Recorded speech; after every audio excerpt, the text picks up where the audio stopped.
This is the PTZ Optics Move 4K, a smart camera built for fast-paced sports action. It follows the players automatically with smooth, accurate tracking. No camera operator? No problem. Control it from a joystick, a phone, or let it run on its own. With crisp 4K video and easy streaming, it fits right into your setup. Perfect for schools, clubs, and live sports broadcasts. PTZ Optics, professional video, made simple. Brought to you by RTAV, your broadcast AV partner. Want to play chess but don't know how to get started? Try chess.com. Play for free against someone at your level or challenge one of our friendly computer bots. Trying to improve your chess? Learn the Queen's Gambit and other openings with guided interactive lessons. Like chess but don't want the pressure of playing games? Chess.com has hundreds of thousands of fun puzzles to help you relax and sharpen your mind. Play your friends, make new ones around the world, follow the latest games and more. Sign up and play for free at chess.com today. Are you struggling to get better at chess? A Chess.com premium membership is here to help. Train with unlimited tactics to become a strong chess player. With puzzles of all levels, you'll beat all your friends. Our library of interactive chess lessons will improve all parts of your game. Just like a friend who has your back, the computer analysis feature will give you feedback on every move you play. All of this and much more. Only, I think, 5,000 rupees a month or something? No, plans are affordable for all, along with the 1-month free trial, so that you can take your game to the next level. Upgrade to Diamond now, because Chess.com is best. This is the PTZ Optics Move 4K, a smart camera built for fast-paced.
Welcome everyone to the Chennai Grandmasters Day number 4. What an exciting tournament this has been so far. We've seen some amazing attacking chess from all the players. And to take over today's coverage, I have two amazing co-hosts with me, Kinsho and Sahaj. Sahaj, how has been your experience so far in this event? It's been very topsy-turvy. So many nail-biting, matches, especially games of VIDIT, games of NIHAL, games of Vincent. All of them have been super exciting to watch. And today also we have a very exciting matchup. Incho, based on all the games, which game are you looking forward to the most? To be honest, I'm looking most forward to Vincent and Anish's game because obviously, Vincent is on 3 out of 3, but he's not going to have an easy time today against Anish. We know that he's an extremely solid player, one of the tops. So I'm sure it's going to be a very difficult time to Vincent, and excited to find out how this is going to turn out. And of course, Arjun is going to be chasing Vincent like insane. He is not going to put that pedal down. And of course, he plays Nihal Serene today, who's not had the best event. He's played some fantastic chess up till that final moment. So what is going on in Nihal's mind right now? He has the white pieces, but he's facing an in-form Erigesi Arjun. So I think when it comes to his opening, preparation, I think he has done basically the best out of all the players that I've seen so far. He had an amazing position against ANISH. He had a very good position against Vincent, and he was basically winning against VIDIT as well. But as you mentioned, when it comes to those time pressure crunch moments, something is missing. And playing against Arjun while you're not technically, feeling your best is maybe not the best situation. However, he's playing with the white pieces, so that does give him some extra motivation. What do you think about that, Nisha?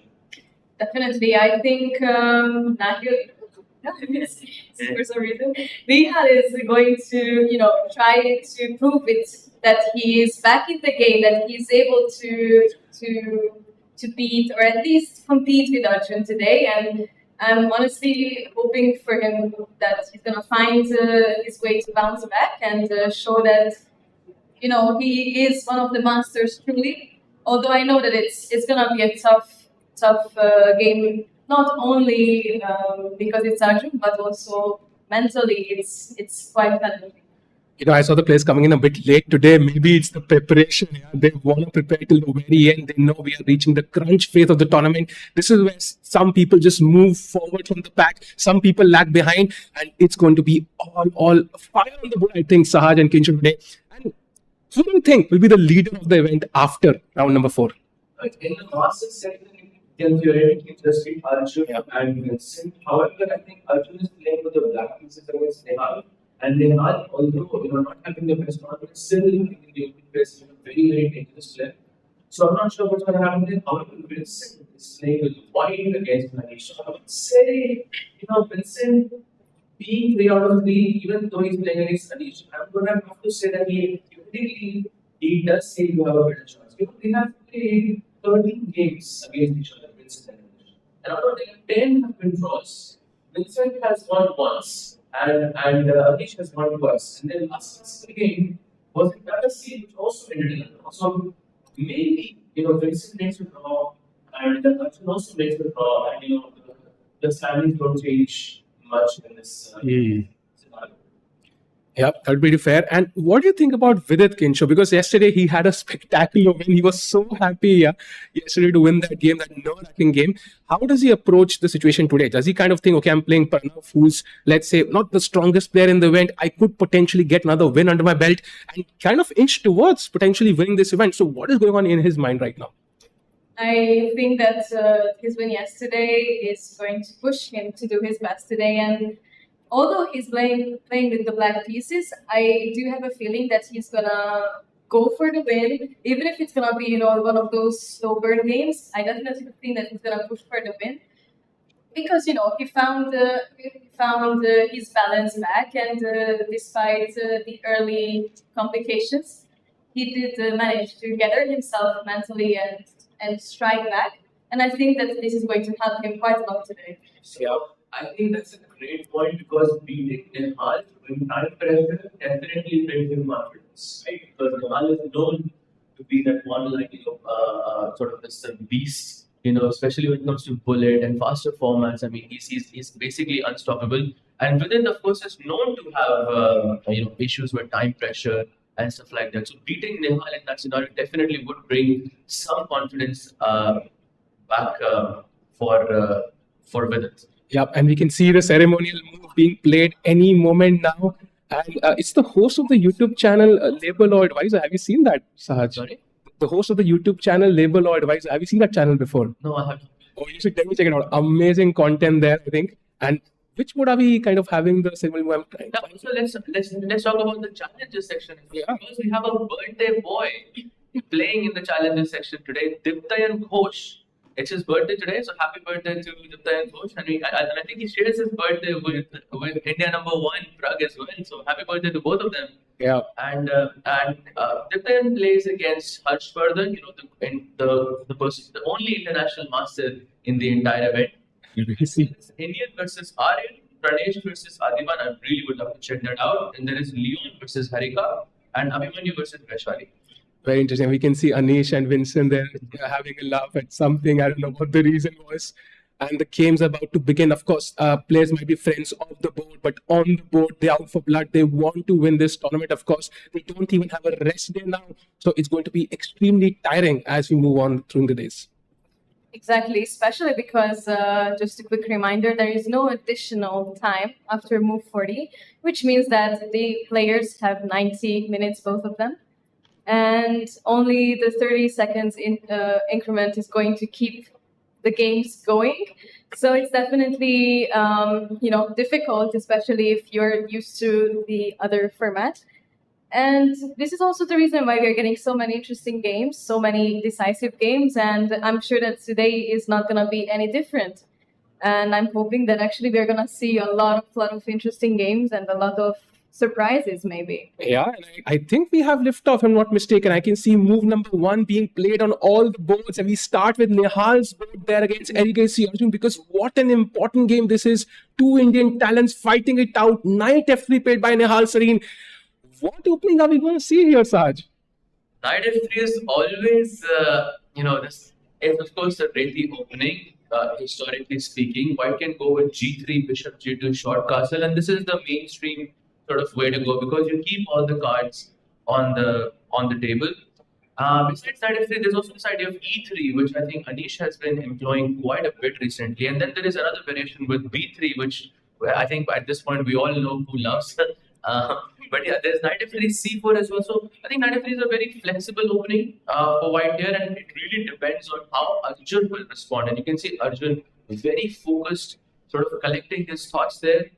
It really depends how Arjun will respond because Arjun also has a lot of flexible choices here on the first move itself. So I guess we will wait and see. And Arjun, of course, openings matter to him a lot. He's been very well prepared. I would say one of the best prepared players in the world in the last 6 months or year. So he's trying to figure out what openings can Nihal transition into. Is he planning C4? Is he planning B3 as you mentioned? Is he planning G3, E3? So many options. Nihal not revealing his cards right now. How emotional do you think Nihal is right now, Kinshuk? Because as you mentioned, not having the best of finishes. So maybe the opening battle matters to him a lot more. If he can catch Arjun in, some preparation, that might really ease off things. I think this is definitely a tough time for Nihal. And, after such tough day yesterday, and I mean, even this tournament has been quite a difficult time. I think it's very, very important for him to be able to keep a clear mind and not get into that phase when you're just spiraling down and just thinking that, oh my God, I'm gonna have a difficult time again and what am I gonna do? So it's definitely very, very important for him to keep himself calm. And we have seen that a lot of players are prepared for such situations when you have to collect yourself. We always see VIDIT collecting himself a bit, closing his eyes, just preparing mentally as well. And I think he also has to find this way to keep a clear mind. Black Lotus sort of helping him, especially in crunch moments as well. By the way, Arjun responds with Knight to F6. Yeah. So symmetry there. Nobody wants to reveal any ideas. Yeah. Okay, you tell me what structure are you aiming for first. Basis that I will decide. Am I going to play E6? Am I going to play G6? Am I going to play C5? So Arjun also keeping all options open, and we see pawn to B3. Wow. Oh, we finally have it. It is 80. Why? 80 has forgotten about his game already. He's chilling Nihal's game. He's supporting Nihal now. And of course, that means Nihal is likely to put the bishop on B2. Maybe even goes bishop G2 at some point. So he's not really in for an opening battle. That's very interesting because I thought from Nihal's perspective, maybe I would go for some theoretical line and try to confuse Arjun there. But he's still backing himself. I can win this against Arjun even in a long game. Absolutely. So, and B3 does, very, very, it definitely does ask a question. And meanwhile, I believe Arjun will think a bit in this position, right? Because okay, maybe not. He goes C5. I think a very logical move there as well. If white goes bishop to B2, I guess he's thinking to respond with knight to C6 and see where the position goes from there.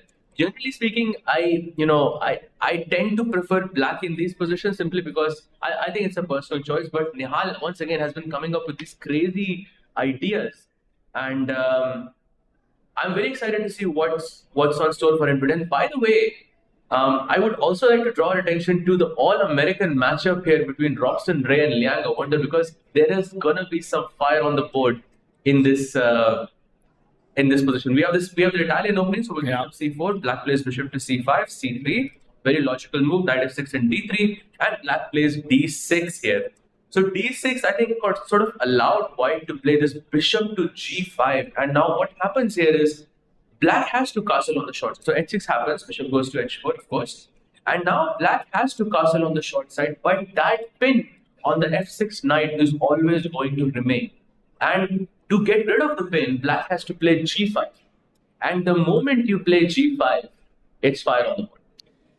You know, Liang mentioned yesterday, he sometimes doesn't understand chess without the eval bar. So I'm going to say maybe you're going to see a crazy attack here from both sides. G5 would be amazing, would be fire on the board, absolutely, with both sides not committing their kings yet.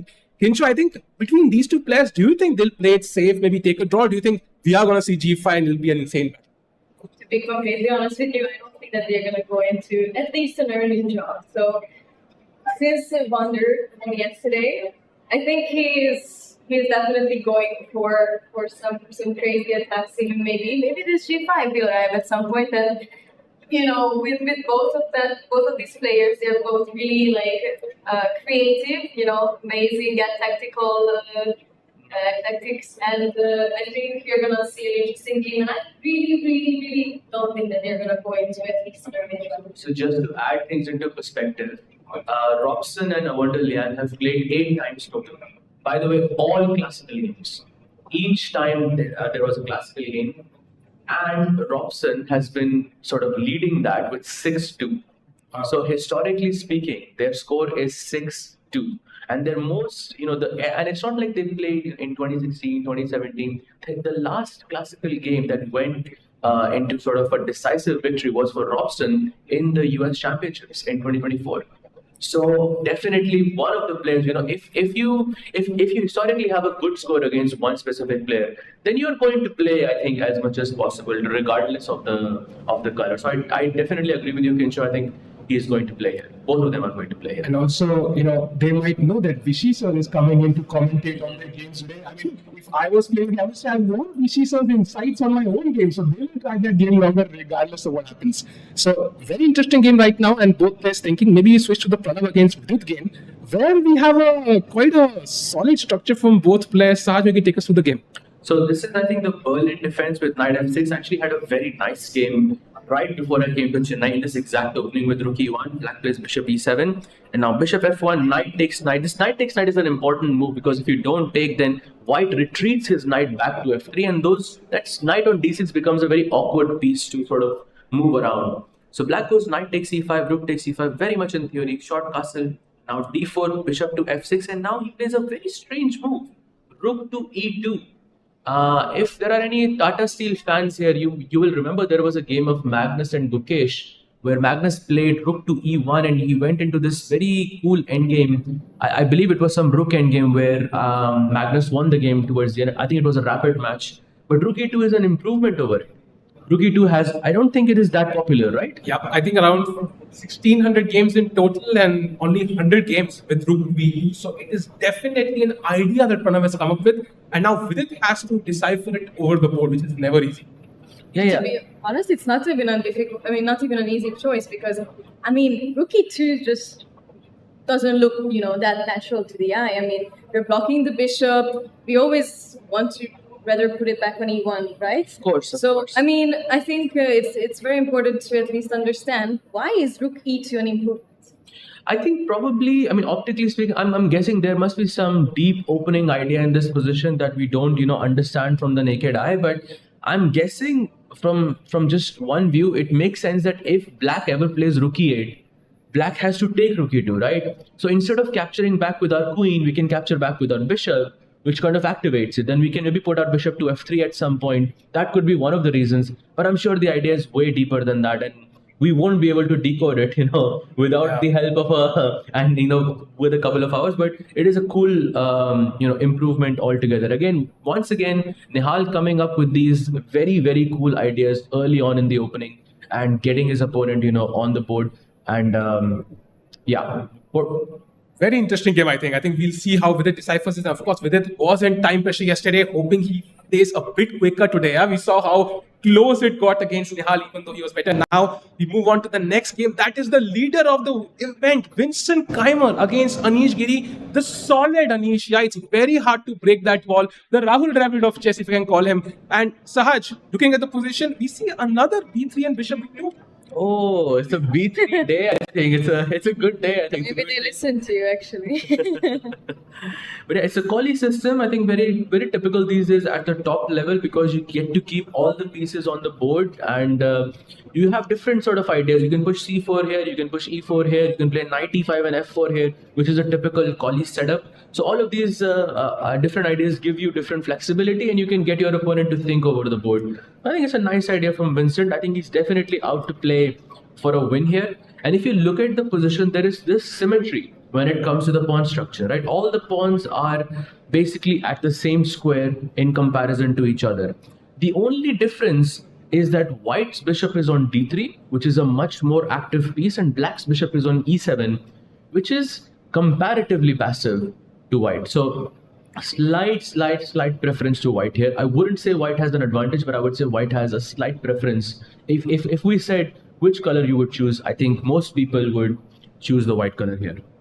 And Vincent's perspective on this game, right, Kichu? So we saw him yesterday 3-0. Even he was pleasantly surprised by his performance. Do you think now he's like, okay, I am in the lead, I'm on +3, I don't need to do anything crazy, I just have to wait it out? Do you think he's still thinking I have to go for the win, or is he kind of toned down his aggressiveness a bit? That is actually a very, very good question, because, we were thinking that, okay, he's on 3 out of 3 and, now he can chill. But what I predict is going to happen is that he will try to, push as much as he can. But when, he feels like, maybe there is even some resistance, or it's not possible as much, then he might actually, think that, okay, I might take it a bit easy and, go have dinner, have an early dinner, go prep. But I am really, really rooting for some action, some push on this board. Just to add on to your point, of course he's going to play for a win, simply because there is Arjun right behind, and we know he's not going to stop at nothing. Correct me if I'm wrong, Sahil, in the previous edition, Arjun came second in this event, right? He also has something to prove in this event. So, and he's only half a point behind. And just to let everyone know, besides Vincent and Arjun, the next player is on 1.5. That means there is a 1 point difference between the rest of the field. So it's just between the two of them, just after round 3. So definitely not easy for anyone here. Yeah, and Anish, of course, you can see him there drinking water in the shadows, like a dark night. And of course, he wants to not only steal the pawns after the game, but during the game, would love to grab some material there. And Vincent, of course, will try to push as well. So I think we've looked at all the games, only one remaining, that is Karthikeyan against Jordan. And what do you make of this position? Because I see another E4, E5 structure, and a Spanish on the board, knight takes E4, takes. And Berlin endgame. Berlin, nice. The typical Berlin endgame. Well, that's an interesting point there, because Jordan kind of offered that Berlin draw by going into this variation, and Karthikeyan did not go for it. So Karthikeyan is playing for a win here. Wow. Very interesting. And so just maybe we can show it to our audience what the Berlin draw looks like just for a second. So instead of bishop takes c6 on move 6, white can technically take a draw in this position by going d takes e5. Black goes knight takes b5. White goes a4. Knight d4, knight takes d4. This is all forced, by the way. If anyone deviates from this, it's going to be a draw. So it's going to be worse for that specific player. Take 6 and just queen e4, queen e6, queen d4, queen d6. This you can keep repeating. Draw between Gokesh and Magnus as well, right? So I think Gokesh played this exact opening when he needed the draw. He was aiming for second place, I think. But they did not go for this. And now we are in this position. I think this is the game which is the most advanced. So players are the best prepared. And I believe that Karthikeyan maybe didn't go in this draw game, because they actually both lost yesterday, and I believe that maybe Karthikeyan declined this draw offer sort of because he felt like maybe Jordan did offer this draw, so he can take it easy, and he's trying to play this mind game. I offer you an early draw, but I am going against it because I know that maybe you're tired, that maybe you're disappointed, so I'm gonna push because maybe you feel a bit down. So I feel like there is also some mind games here. Absolutely. Also, just to add on to this point, Jordan had a black yesterday. He lost the game, and now he has another black. So losing the game and playing black again may not be the most ideal situation for someone. So I think that makes a lot of sense why you didn't go for it. And of course, at this level, you don't want in a classical match to see another boring Berlin draw. Of course, Karthikeyan also, this is a great opportunity for him to play in this event as well. So I think I think it makes perfect sense why he would want to play. Yep. So we've had look at all the games, and if we can quickly jump back to the Nihal against Arjun game 1. So we've had a couple of Yanchettos there: knight c6, e3, g6, knight c3, d6, and this is the current position. And if I ask you to choose a color, white or black, which side would you prefer playing with? Sahaj, what would be your choice? Whichever side Arjun is on. I'm not going to look at the board, but no, I'm just kidding. But generally speaking, I prefer black in such situations because I don't generally play this b3 bishop b2 setups with the white pieces. So I would feel more comfortable playing this from the black side simply because of a personal choice, not because of what I think in the position. Objectively, I still think black has a slight advantage. I think the bar also more or less shows that. So yeah, I think. Black has the central control. Black's going to castle in the next move, get the bishop out, get the queen out. All the pieces look so perfectly placed for black, whereas for white, it feels a bit weird. Like having the bishop on b2, the knight on c3 feels a bit weird. If I could just pick the pawn up from c2, and if I could just put it on c4, maybe I will choose white here. That pawn on c2 looks a bit weird to me. It feels like it's a bit passive in this position. What would you say, Sanjay? I agree. I think we will have the eval bar soon, but I think I need a bar of how often Arjun sits at the chair and how often he's standing again, because he started the game and Arjun was behind the clock. Yeah, he took those 3 minutes for the first move itself. Since then, he's not taken any time at all. So I think Arjun's preparation has been so spectacular over the last year. It's not a surprise that he's the India #1. And not to forget, his rating is 278, 2.6 or something like that. So he's inching towards that spot, yeah, Hikaru's world #2 spot, bit by bit. And if he wins today, he crosses 275. Wow, that is insane. Actually crazy. Also, Nihal and Arjun have had the most matches against each other in this tournament. A total of 62 times they have played against each other. 18 wins for Arjun, 15 wins for Nihal, and 29 draws in total. That is insane, and most of them being online games. So in the online format, Arjun does have the upper hand against Nihal, which I think is insane. Yeah, very interesting. Arjun still taking a walk there, completing his 10,000 steps. Very important, by the way. It's very important, regardless. And Nihal, Nihal rarely looks at the board. I think most guys have a preference, right? So either they're looking at the board and calculating, some look at the wall. What's your preference, Kinshu and Raj? I personally always look at the board. I mean, I can try to visualize sometimes. I look away when I feel like, I'm stuck in the current position and I can't really move forward. Mm-hmm. But otherwise, I like to look at it and, I like to visualize it in like this 3D, based on the board. So that's my preference.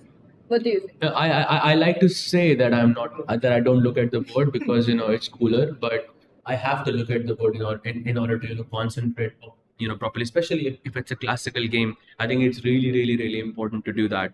And what about you, Sahil? What do you prefer? I think I'm going to copy Nihal. So whatever Nihal is doing, I'll look in that direction. Maybe I also see what he's seeing. Yeah, that's my solution there. But of course, Nihal right now under pressure, half a point out of 3 at the bottom of the standings. He needs a win, and he would love to win against India #1. That would be a huge confidence boost. Absolutely. And by the way, I would really like to jump to a game here between Robson Ray and Awanda Liang, because the question of whether they go into an early draw or not has been answered for you guys right now. Look at this move. G5, white goes bishop to G3, and now knight to G8. What? Wow. The knight was just out to F6, and now it went back to G8 for whatever reason. And it seems like a good move.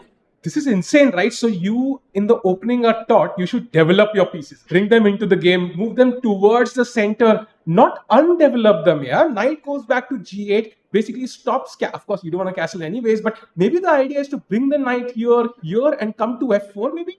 No, the idea was to defend the g5 pawn. Oh, wow. He could play Wow. I think H5. exactly move h5 on the board with the idea of h4, and you sort of attack this bishop on g3. We already mentioned this yesterday, but we asked Liang, what he's kind of predicting, what he would be happy with, and he mentioned that he would like to lose maximum 2 or 3 times. So after yesterday's game, he definitely has a lot of confidence, and he's going for the win today, and he's not disappointing us so far. And also look at his time, like he just completely blitzed out all of his moves. So I'm not sure if this is, preparation, if maybe he did find this at home, or like he did prepare this, or maybe, he just woke up and just said, good, I'm just going to have some fun today. No, I think this is preparation 100%. Yeah, 1 hour, 34 minutes. Yeah. Yeah, 100% I think preparation, because you don't play a move like knight g8 and also that move is the top move of the engine. Yeah. Right, that never happens unless it's preparation. So I think definitely he's very much in prep and looks very, very scary for Robson. By the way, as Ray Robson ponders over his next move, why has the bar shifted in the Nihal and the Arjun game? What just happened? Because this is where we left it, right?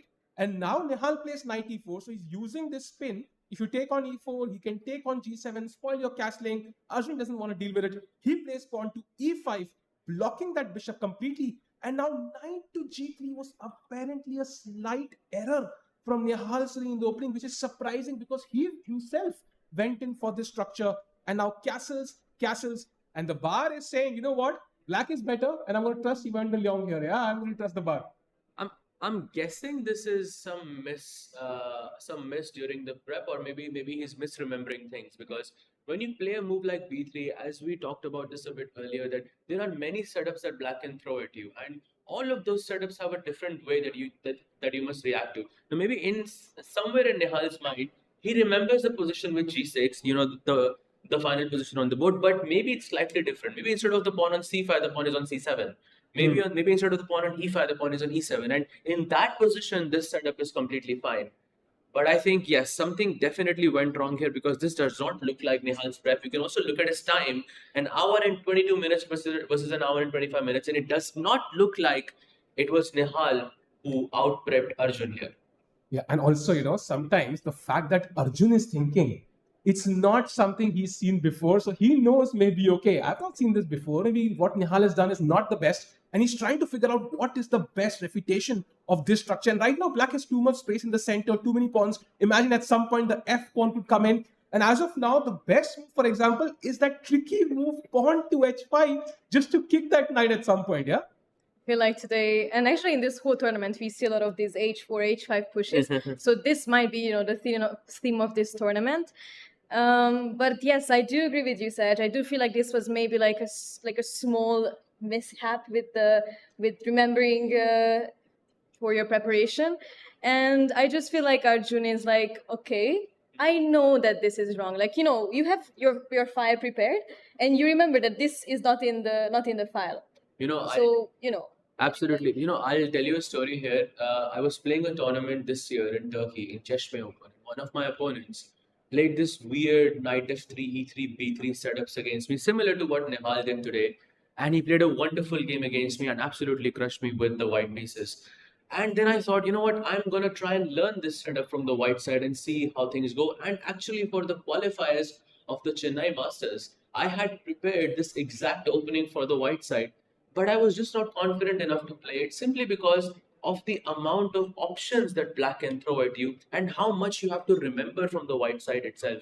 And this is what I think happened in Arjun's game. So yeah, I think Arjun probably looking very comfortable. Moves like h5, moves like bishop d7 are definitely very, very, I would say it's comfortably better here.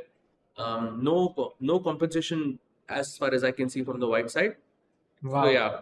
Nihal looking at the wall again. He's one. Do you think he realizes something has gone astray? I mean, even if he does, we both know that neither of those players are going to show it on the board. I mean, Arjun definitely. Arjun, of course. Yeah. I mean, he will jump from his chair when he starts winning, as he usually does. Arjun has the same reaction with everything on the board, and I think same for Nihal as well. He won't show anything on the board, but yeah, I think both players realize that something has gone wrong here, and I think the time is a good indicator of that. Yeah. I think maybe it's time to have a brief look at the challenger section as we wait for the players to play the games. And maybe we start with the birthday boy, yeah, Diptyan Ghosh, and he has the black pieces against Harshvardhan. And what do you make of this structure so far, Raj? Oh, we have the Ragos in with E3. I think I believe, yeah. Is that the? Yeah, I think that's what it is. 33 D5. Ragos in with E3. Black plays. What did he go here? Short castle. Okay, Bishop D3. Bishop D2. I think Diptyan looks very well prepared. Yeah, I think he goes Bishop D2. Yeah, and I saw there was some DC4, Bishop C4. I'm not sure if the board is updating here on our side, or is this the final position? I think it is the final. Or maybe we can go a bit. I don't know. It is not the final position. There's some moves have been played here. Knight BD7, Bishop E2, and then he goes D takes C4, Bishop takes C4, A6, and Bishop to D3. I would say, I mean, Diptyan would be quite happy in this position already, because it looks like that slight advantage that White has from the beginning itself has sort of disappeared. Black can play B5 and hope for the C5 break. So B5, Bishop B7, and slowly you push C5. But I can see a move which seems a bit weird to me, Sahil, here, because if Black goes Bishop E7, which apparently is the best move in this position, it looks a bit weird, but already Black has that slight advantage. Maybe I think after C5, at some point, your bishop might get locked here after a move like A3. So you want to put the bishop back and then break the center. But regardless, the fact that Black has so many options is not a good sign for Harshvardhan. And Diptyan Ghosh, maybe he wins on his birthday, yeah? I mean, I'm sure he will be very, very happy, you know. I mean, he already has a great position. And, you know, it's always nice to, you know, collect a win on your birthday. So let's, you know, still hope for him that he will have this in the bag. And you know, it's always interesting to play chess on your birthday. Sahil, have you ever played chess on your birthday? Yeah. It usually goes very well for me. Huh? Me too. Me too, actually, because I have never lost on my birthday as well. And I think playing chess, especially an event like this, if it, you know, clashes with your birthday, of course you want to celebrate with your family, with your friends, and, you know, stuff like that. But at the same time, the fact that how well it goes for you is definitely a good indicator. So I think Diptyan is going to have a good game today. Yep, and as these players think, let's have a look at the game of Leon against Harika. So we have a complex structure started with, we have seen a lot of E4s, yeah? Knight C6, Bishop B5, takes on C6, spoils Harika's structure, Queen C7, A4, and this is the current position, Sahaj. What do you make of this? I personally like White, yeah? I like this structure. I think there's some moves being played here. Short castle, Bishop to E7, Knight G5, and Bishop G4. And then there is the last move, which is F3 being played on the board. Wow. F3, you know, Sahaj, I think you must be panicking, yeah? The golden pawn. I mean, that should be illegal at this point. No, Leon knows what he's doing. So I'm going to trust his judgment. You accept that from him, huh? I will accept that for him, you know, from him. And I think the position looks more or less fine. I just don't like that knight sitting on G5, because that knight cannot go back to F3. And it is forced to sort of go to H3, and where I can always go Bishop takes H3 and damage your structure, which doesn't feel as... Oh, by the way, he makes a mistake. Sorry, Harika makes a mistake in this position and plays Bishop to H5. Oh, wow. That's a slight inaccuracy. So now F3 is completely justified, I believe, in this position. And also, when you think about this structure, this E4, you know, F3, G2, you never want to have a Bishop on H5 because of how away from the position it is. So don't think about what it's doing right now. Think about its future from the next, you know, in the next 10 moves, 15 moves. How is it going to come into play? It cannot go to G4. It cannot go to F5. So it's almost like the bishop is cut off from the entire position. And it also gives White some possibilities of maybe, you know, shifting the queen on the king's side with some Queen E1, maybe even Queen G3, Queen H4 plans. And, you know, the bishop can be in some trouble there, you know. Agreed. I think Harika missed a trick there, and Leon will be very happy. He's on 2 out of 3, half a point behind the leaders. Harika struggling on 0.5 of 3. I think it's very harsh for a player when you are at the bottom of the standing, Sarge. I get a feeling somehow you need that little bit of luck to go your way sometimes, yeah?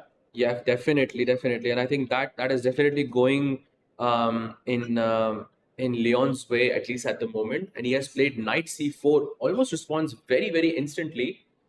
Does not think much. I believe only 2 minutes being spent on this position, and now Harika has to be super precise, and otherwise she's going to be in a really worse position. Like knight d7 is the only pair that sort of keeps things more or less balanced. Besides that, not really. Wow, very interesting. And there are some, I think, updating issues here on challenges. Let's go back to Masters for a second. We'll come back here. By the way, in the Nihal game after Castle's a6, so Arjun asking the question, what do you want to do with the bishop? Do you take my knight? Do you bring it back? And Nihal brings the bishop back, and we can see that question mark there, Sahaj. What do you make of this move? I would say, why not just take that knight and damage the structure? You could have, but double bishop advantage is a huge thing. He doesn't want to give it up, but both bishop c6 and bishop e2 seem a bit weird here for white. But then again, in this position, it is not that easy to play for Arjun as well, because how are you going to push your pawns? Are you going to play h5? Are you going to play d5? What are you going for? I would love to put all those pawns in the center. Yeah, d5, h5. It's really pushing the white pieces back. Ensure somehow the time situation, the position not looking great for Nihal. He's taken off his jacket as well. He looks focused, but this is not an easy position. You see, for me, when you take off your jacket is when you feel a bit suffocated or a bit too hot even. So that tells me that, he did realize that, okay, I probably, did something wrong, or I did miss something, I misremembered something. And taking off your jacket is a sign of that. You feel uncomfortable, and I think, even if he's not telling it with his face, his actions, I think, do tell that for us. So it's not going to be easy for him. And although the time seems equalish for now, that can shift very soon for Arjun's favor. Arjun already having I would say, a 0.6, 0.7 advantage, which is huge, I would say, with the black pieces in just under 10 moves. So he's doing fantastic so far. Maybe we can take a look at Robson versus Awonder and see if there's any updates on that board, because we had looked at this move after h5. So please take us through the game. Wow, so knight g8, d4, h5 is where we left it. h4, so pawns have no shyness in this game. Everybody wants to go up. Pawn to g4 now. And now this knight has to make a committal choice, right? So do I come back and kind of copy what black did? Or do I, be ambitious and go to g5? But then, of course, there's no easy path to come back to the king side. So very committal decision. And you can see red option almost 30 minutes behind here. Wow. That's actually very interesting. And, and we do see actually the decision. It's already on the board. We have knight g1, which is apparently a mistake. And I'm wondering if we had to play knight g5, but it just doesn't look, reassuring. Putting the knight on g5 while black always have the option to play f6 is just looking really scary in my opinion. So I can't blame Robson for playing knight g1 here. This might be the first time that Awonder Liang defeats Robson, right? If memory serves me right, out of those 6 games, I believe 4 were wins and 2 were draws or something like that. I don't remember Robson losing a game. So this might be the first time that Robson might, Awonder might get the better of him in the game. Yeah, very interesting. And we're looking great touch here. I think white is out of prep. The central pawn is also kind of under pressure. So I get a feeling here somehow that, the games are getting very interesting. And of course, Arjun must be thinking, let me win that game. Let me take the lead in the tournament. And Vincent Kaimer's game also becomes very important. So Kinsha, I think among all the games you've seen so far, how many results are you expecting today? Because we saw like 7 or 8 yesterday. Yes. Well, let me just quickly, look at the bird's eye view here. Maybe we can also have it on the screen, a bird's eye view of all of the games. And I think we will definitely see a decisive game, at least, in the American matchup. I sort of expect a decisive game in the Nihal Arjun game. And I'm really rooting for a Vincent Anish decisive game as well, although, I might be just dreaming. So I'm hoping for a 3. What do you guys think? Vincent versus Anish, the result would be fantastic there. Although when you said would, what result are you expecting there? I don't want to say, all of the fans might, come at me for rooting against Anish or rooting against Vincent, but, Vincent has been on such a run in this tournament, and I feel like he doesn't only have this, psychological advantage, but he's also been in his form. So if it's a decisive game, I'm definitely thinking that Vincent is gonna come out with a victory. What do you, Sahil, think? Yeah, it would be amazing actually. It would be so cool to see a race at the top, yeah, between Arjun and Vincent, of course. If Vincent wins this 4 out of 4, it only reminds me of the crazy performance by Fabiano Caruana when he got 7 out of 7. And of course, Vincent is one of the talented youngsters in the world right now, must be thinking about qualifying for the candidates. So he needs that form right now because we have 2 very important tournaments coming up next, the Grand Swiss and the World Cup. Absolutely, and I think he's now world top 15 if I'm not mistaken, top 15 or something. Top 17, top 18, something. Really? Yeah. That's already even puts him in candidates, scenarios. And it would be great to see him in that situation as well. Yeah, he's world number 15 actually, Sahil. 2-7-4-1 and gaining 11 points already from the last 3 games that he has won. So wonderful tournament for Vincent so far. Okay, while they're thinking, maybe we can actually, since we're discussing the game, let's actually go to them and see. Yeah. Knight e4 was played between Vincent and Anish. Simon, the idea of knight e4 is to play f5, I'm guessing. Everyone is, touching that golden pawn, that you're not really enjoying that, huh? Block the knight. My one piece has, spoiled the party basically, One bad apple spoils the fray, and basically you block the bishop, the knight can't go up, and if you move the knight to e5, I am ready with that completely, spoiling any attacking chances you might have. So this is a great piece and can kind of counter all of these pieces combined, yeah? Got it. So f5, I think, with the idea, and maybe you can throw this rook f6, rook h6. I know Sagar Bhai, when he was here yesterday, and he's going to be here with us today, especially when Vishy sir is here. After f5, he was mentioning this very cool idea that you can play f5, rook f6, rook h6, g5, g4, and you just go for the kill on the h2 pawn. But it's Anish. Anish. Like, Anish will not go for this. It's Anish 2.0. Yeah, but Anish I think is very solid. I think he would prefer white does it, and he tries to squeeze out a mistake there. From Anish's perspective, I think he'll play it very solid, and he'll not be in a hurry to kind of attack unless Vincent does make a mistake. Then he will pounce on it with both hands.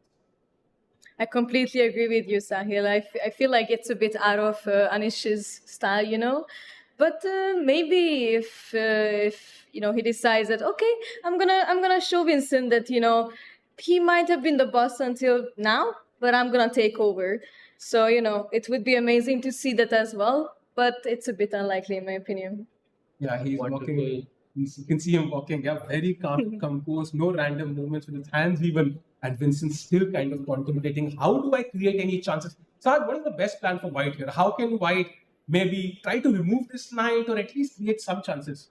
I think you must push c4 or a4 at some point and gain something on the queen side. Because even though black does have an attack on the king side, it is not going to happen in the next 2-3 moves. You need some time to build it. And while black is busy building it, you try and expand on the queen side. And yeah, there won't be enough attack if you're fast enough on the queen side. Essentially, you want to create some problems on the d5 pawn. So for example, let's say if white goes c4, white takes on d5, black goes e takes d5. Now that d5 pawn already is a bit, let's not isolate it, but it's still a bit weak. Then you play bishop a6, exchange that dark bishop, the light bishop, and you sort of put pressure on the d5 pawn, or you can go a4, a5 and attack on the queen side as well. Both of them seem like a logical move. However, this is not an easy sort of setup for white here. I feel white does have to be careful. And from the black side, it's very easy. You just go everything, and you just take everything to the king and just try to attack as quickly as possible. Wow. A tough challenge for Vincent Keimer, who's played some amazing chess so far, puts his rook. By the way, the first preference of the engineer, he's still playing great chess and he's ready to pounce on any opportunities that Anish might offer. So which game shall we jump to now? Maybe we check out the VIDIT game, where I think that rook e2 move had us, bamboozled. What does that mean? Knight comes to f5, and this is the current position, yeah? All right. It's so like unnatural to me. I mean, I'm really not used to these sort of positions. Rook on e2 looks so Yeah. Black wanted to. White was saying, okay, if you trade off, I take with the bishop. Black said, I will not trade then. So you keep that rook on e2 for a long time. Your bishop can't enter the game, and you don't even have a good square for this bishop. So white is somehow underdeveloped. Yeah. But I mean, there is a point to all this. I think maybe in the future, let's say white goes queen d3, brings the bishop out to d2. White can still play rook e1 and save that move, because the e file is the only open file in the position. You want, rooks belong on open files, and you also want to double up on the open file to sort of put more pressure on that file itself. So playing queen d3, bishop d2, rook e1 does technically save that tempo for you, and this could be a plan in the future, Sahil. Yeah, and maybe I was thinking g3 just to block that bishop, put the bishop on g2, and somehow maybe use that bishop along that diagonal. Multiple options for Pranav, who is still around 11 minutes ahead of Vidit. So Vidit had again showing some signs of facing time pressure issues that we've seen multiple times in the past. Definitely. Even in this tournament, we saw multiple occasions when Vidit was low on time, and it caused him some trouble. And it's kind of showing up here as well. So he will definitely have to, keep up with the pace. And so far, he's been doing fine. I mean, yesterday we saw that he did show us that, just because I'm low on time, it doesn't mean that I'm gonna mess it up anywhere. Right. And I think once again, beating Nihal in a situation like that is very, very impressive. But getting to that stage was a bit shaky from Vidit's side, because it could have gone either way. And if it didn't go his way, it could have really affected his confidence and his next following games as well. So let's hope that doesn't happen again. So he must pick up the pace, like you said. And meanwhile, maybe one look at the Nihal Arjun game again, because I'm quite excited about this game somehow, because again, we saw bishop e2, e4. So Arjun is very crystal clear. He kicks one knight back. The knight has to come to the back rank, and then he says, why kick just one back? Let's kick the other one as well. So he's ready to basically kick all these knights back, and if the knight has to come to h1, that's going to be terrible. And I'll be honest with you, this doesn't look too promising for Nihal. I mean, all of your pieces are stuck on the back rank around the king, and I understand, that it can be, a defending piece. But how are you going to manage when all of the pawns come down running on you? I have no idea. It looks very, very ugly, I would say, to be playing as white here. I mean, maybe you can play f3 at some point and gain some counterplay along the f file. See, now even I myself am trying to push the golden pawn and get in order to get some activity. But I do not like this position for Nihal here so far. I think Arjun is doing wonderfully. I think he is on track to get another victory on his belt. Wow. So Erigasi Arjun very, very close to potentially even leading the event. It will be very interesting to see how Nihal tackles this problem. He's played amazing chess, but he's had problems in the later half of the game. He's having it right now in the opening. So very interesting, his opening gamble. And by the way, we've seen Nihal yawning a lot in this event. Yeah, he's not catching enough sleep maybe. Yeah, because he's preparing, finding all of those cool, variations for us commentators, and of course for the audience as well. And of course, that takes a lot of time. I mean, if you look at his games, I mean the creativity and how fresh the ideas are, it's just a treat to watch. Very interesting. As Nihal calculates, maybe we have a look. By the way, just one time I would like to take a look at Karthikeyan versus Jordan, because that is a very, very interesting game to me, because we very rarely see the Berlin endgame being played out at this level. Very rarely. I mean, it used to happen a lot, during Kramnik, Kasparov, those days. But these days, I think nobody really goes for the Berlin endgame. And this is such a treat to watch, I believe, this position. There's an opposite colored bishop on the board. Black has a double pawn, c7 and c6, and I am not even sure, but technically speaking, white should be better here, because optically you can say white has 4 versus 3 on one side, and it is 3 versus 3 because black has double pawns on the other side. However, it is black who's already, I would say, very, very much better in this position. And why do you think black is better though? Because it's Berlin, and I'm just terrified of Berlin. I'm just gonna, I'm not, in my whole life, I have avoided Berlin from both sides, from both colors, because I just feel this endgame can be so tricky and so difficult to play for both sides. But right now, it feels easier to play for black, because if black can go b6, c5, maybe break on the queen side with something like a4, and that will sort of untangle his pawns.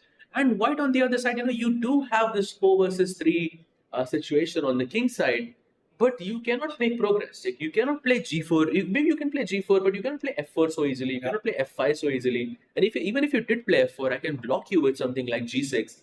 So I'm not so comfortable here as white. What do you think about that, Kinshuk? I do see your point, but I was actually very, very surprised to hear your thoughts on this because my sort of beginner mind is thinking, okay, my rooks are already connected. Black has double pawns, and the king is in a weird situation for black.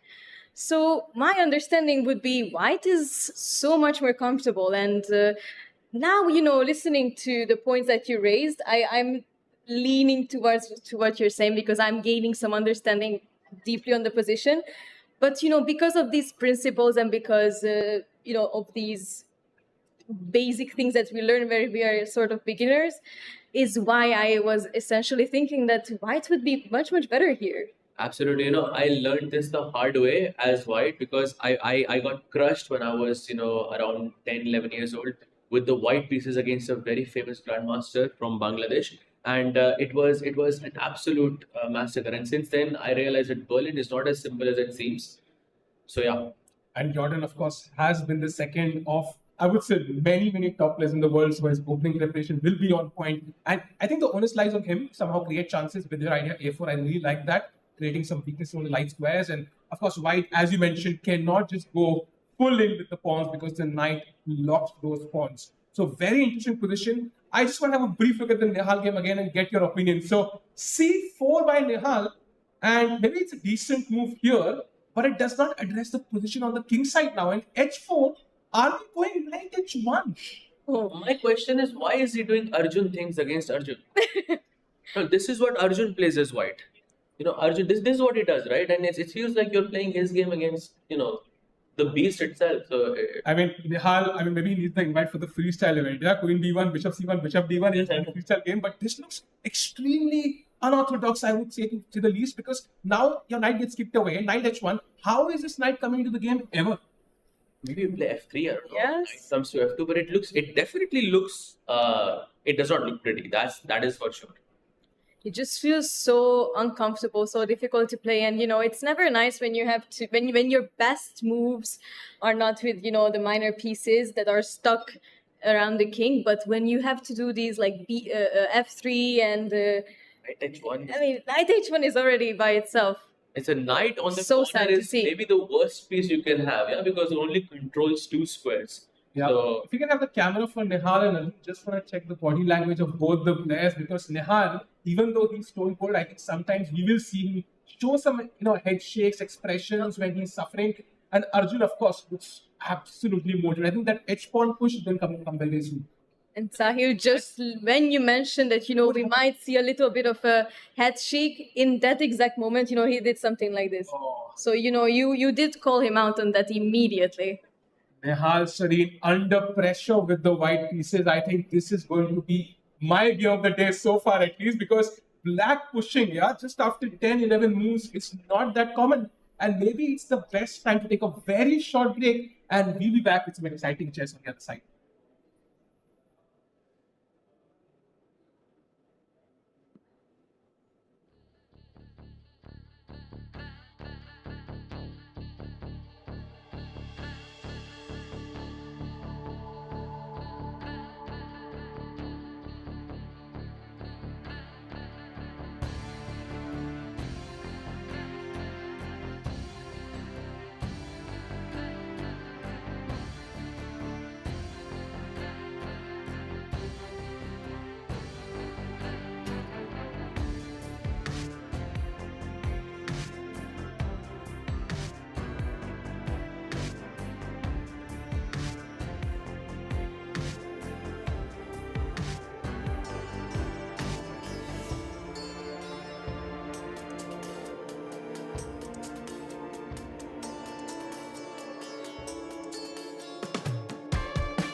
games are heating up. We have something exciting for our audience here. Very exciting. We have a chair that is empty here.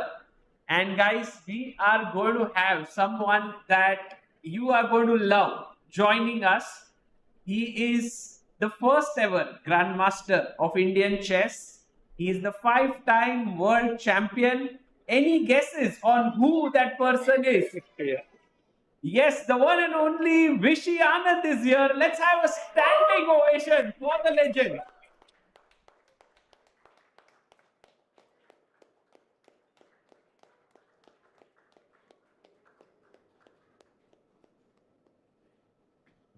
What a day today at Chennai. We are at the Chennai Grandmasters and we have Vishy joining us.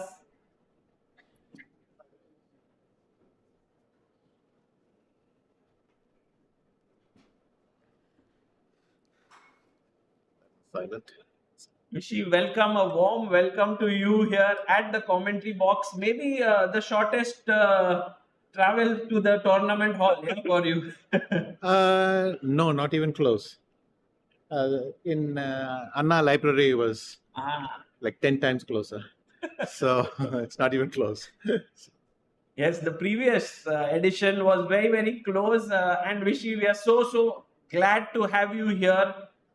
How are you feeling about Chennai Grandmasters now into its 3rd edition? This time we have this live commentary. We have a lot of people who have turned up and they're so excited today that you are coming.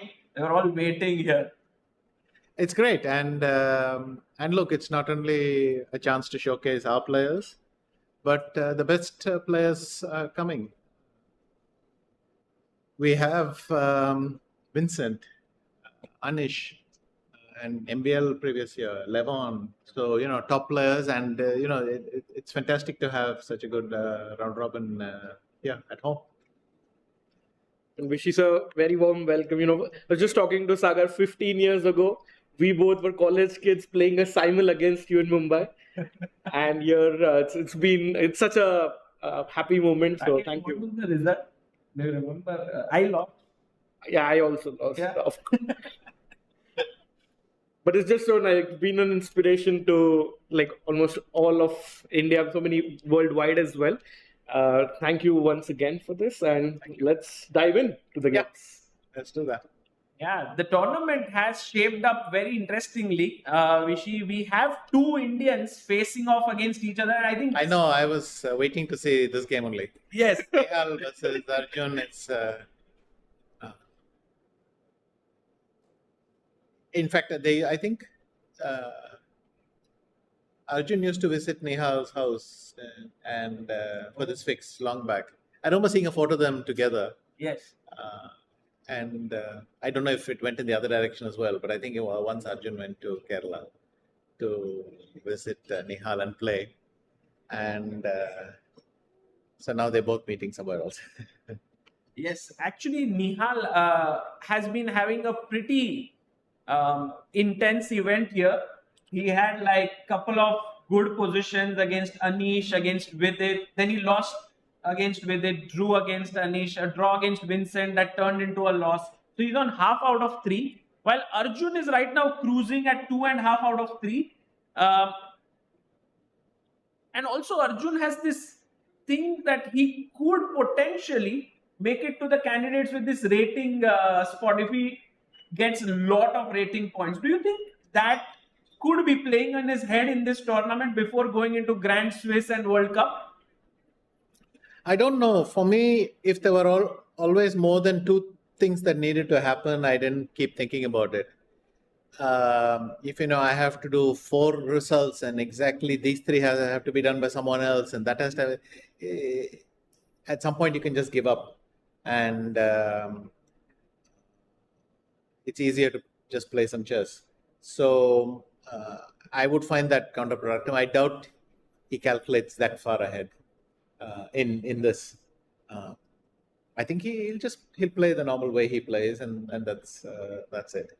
Okay, so we can go to the position, and there's one request that I have, Vishy, in case if it is feasible. There are a lot of little kids here, and they were all very keen to give some answers and so on. So if you have any questions that come like a chess position that or sounds something, good. Yeah. then we can ask the viewers. Okay, so are you surprised with the opening that Nihal Sarin chose here with B3? Not at all. Nihal's style has gone more and more in this direction for quite some time. He plays very out of the box stuff, shall we say, with white. And it doesn't surprise me at all. Even I was struck by what he did against Anish. He just went for absolutely symmetrical position. If Anish had captured on E2, they basically have a mirror image. Yes. And his point was, I'll play from there, and that's a sort of unique. And after that, well, Anish didn't take on E2 and tried to. I don't think he felt he's better. It's obvious with the center closed like this, the bishops are not going to play much. But I mean, if you look at bishop E2, queen E2, bishop H6, it's just a photocopy. It's absolute. It should be just equal. Anyway, look at this position. I mean, he went on E7, took twice on E7, and then brought the remaining thing out. This is very typical Nihal these days.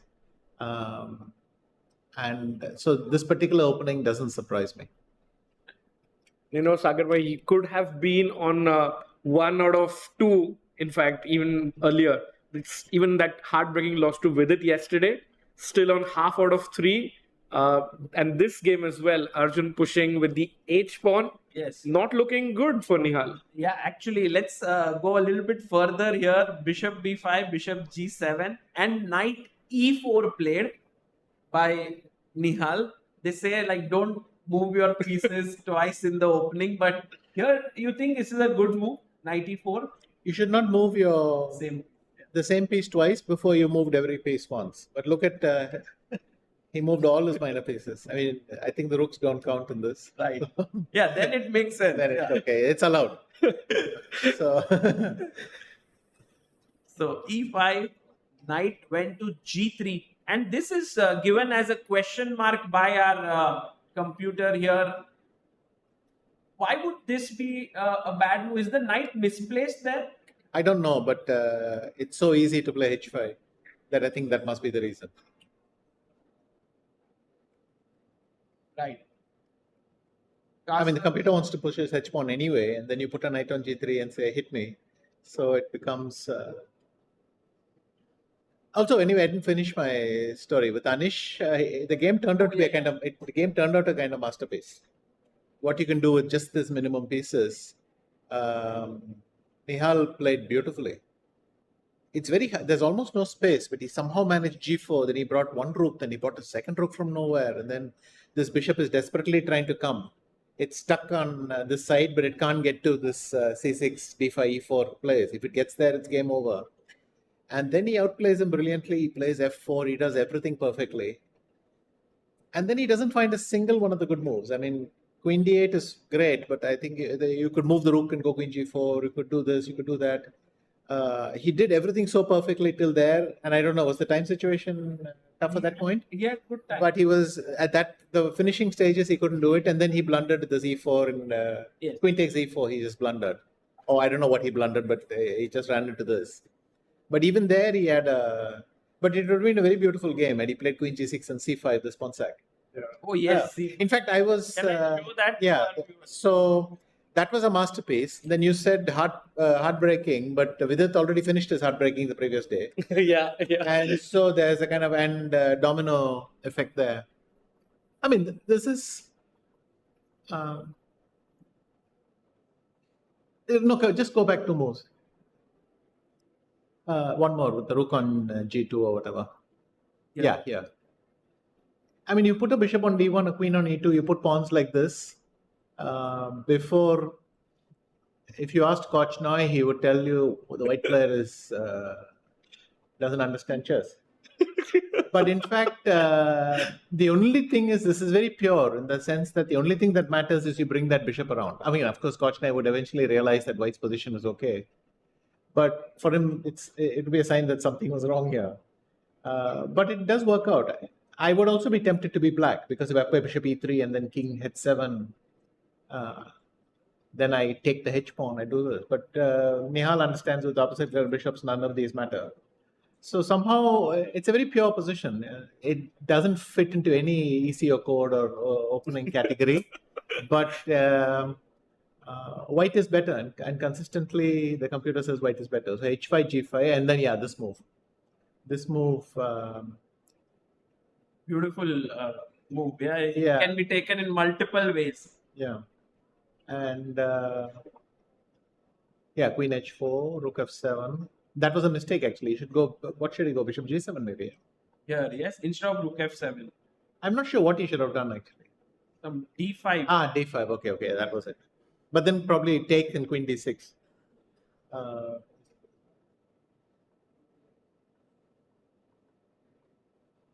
So this was a very nice game. Yeah, and here queen g6 and c5 in some way, or queen g6 and then if you play d4, at least you don't allow queen e4.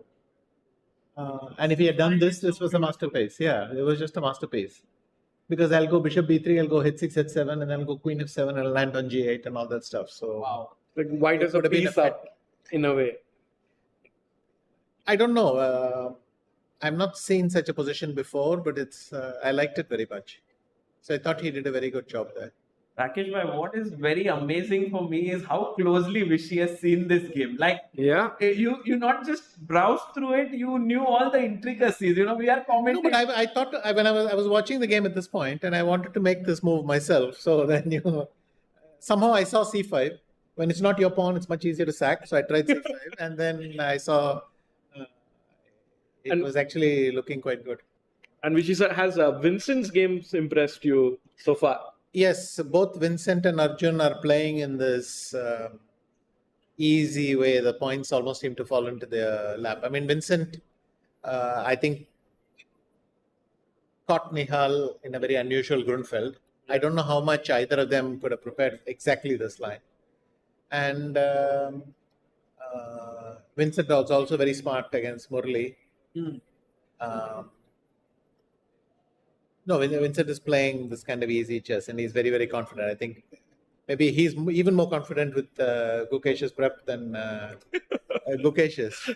So, no, Vincent's playing very well, and Arjun is playing very well. Honestly, today, unless something drastically changes, it's a two-horse race in this tournament. Amazing. I think it's a good question, Vishy. Maybe you can answer this. I had always this curiosity. Let's say Vincent was the second of Gukesh. Now all this preparation is there. How is it between the world champion and a second? Can they use the prep? Is it like till certain point? Of course, no better person than to ask you about it. Yes. So obviously 20 years ago, when the prep you did was quite unique and so on, you had to leave it to the player. I'm sure Kasparov and Karpov, even when myself from the, I had the notes and my seconds just understood, well, they would not use that. But nowadays, when what you find anyway is being suggested, I mean, it's only a question of how many legal moves you ask it to suggest, and it will find your move.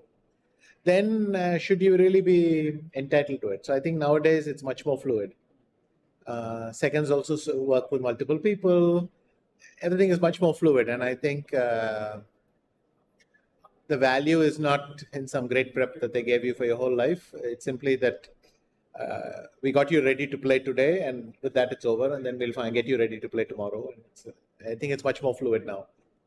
I mean, I'm not exactly sitting there in this facing the situation, but even 10 years ago, that's how it felt. Amazing insights there. So in the game, we have this position. The knight first went back to e1, then the knight went back to h1, and Arjun kept pushing his pawns. Nihal pushed back with f3, and this is the live board position we have. No, there's one more. Yeah, this is the live. Okay, so first of all, this is very normal from the same-ish except that instead of the white pawn being on e3, you put it on e4, and then you get the structure. You can take VIDIT against Jordan. If you take that game, just for the structure, I'll tell you. Okay. I'm sure Sagar, but none of us remembered Jordan. could link it. Yeah. It's insane. Yeah, now just play the, see, go here, e4, d6. Now, yeah, he played c6, a6 and b5 or something, but just do this. Yeah, now play c5, d5. Just play e6. I mean, this should have happened in a different move order. Knight g3, e d5, c d5, h5, a4, whatever, some. Well, don't do it here. But normally, white would have played bishop e2 and castles. So rook e8, just make some random moves. Rook b8, castles, h4. It's very normal to come knight h1, f2 like this. So, and black will play knight h2, knight f5.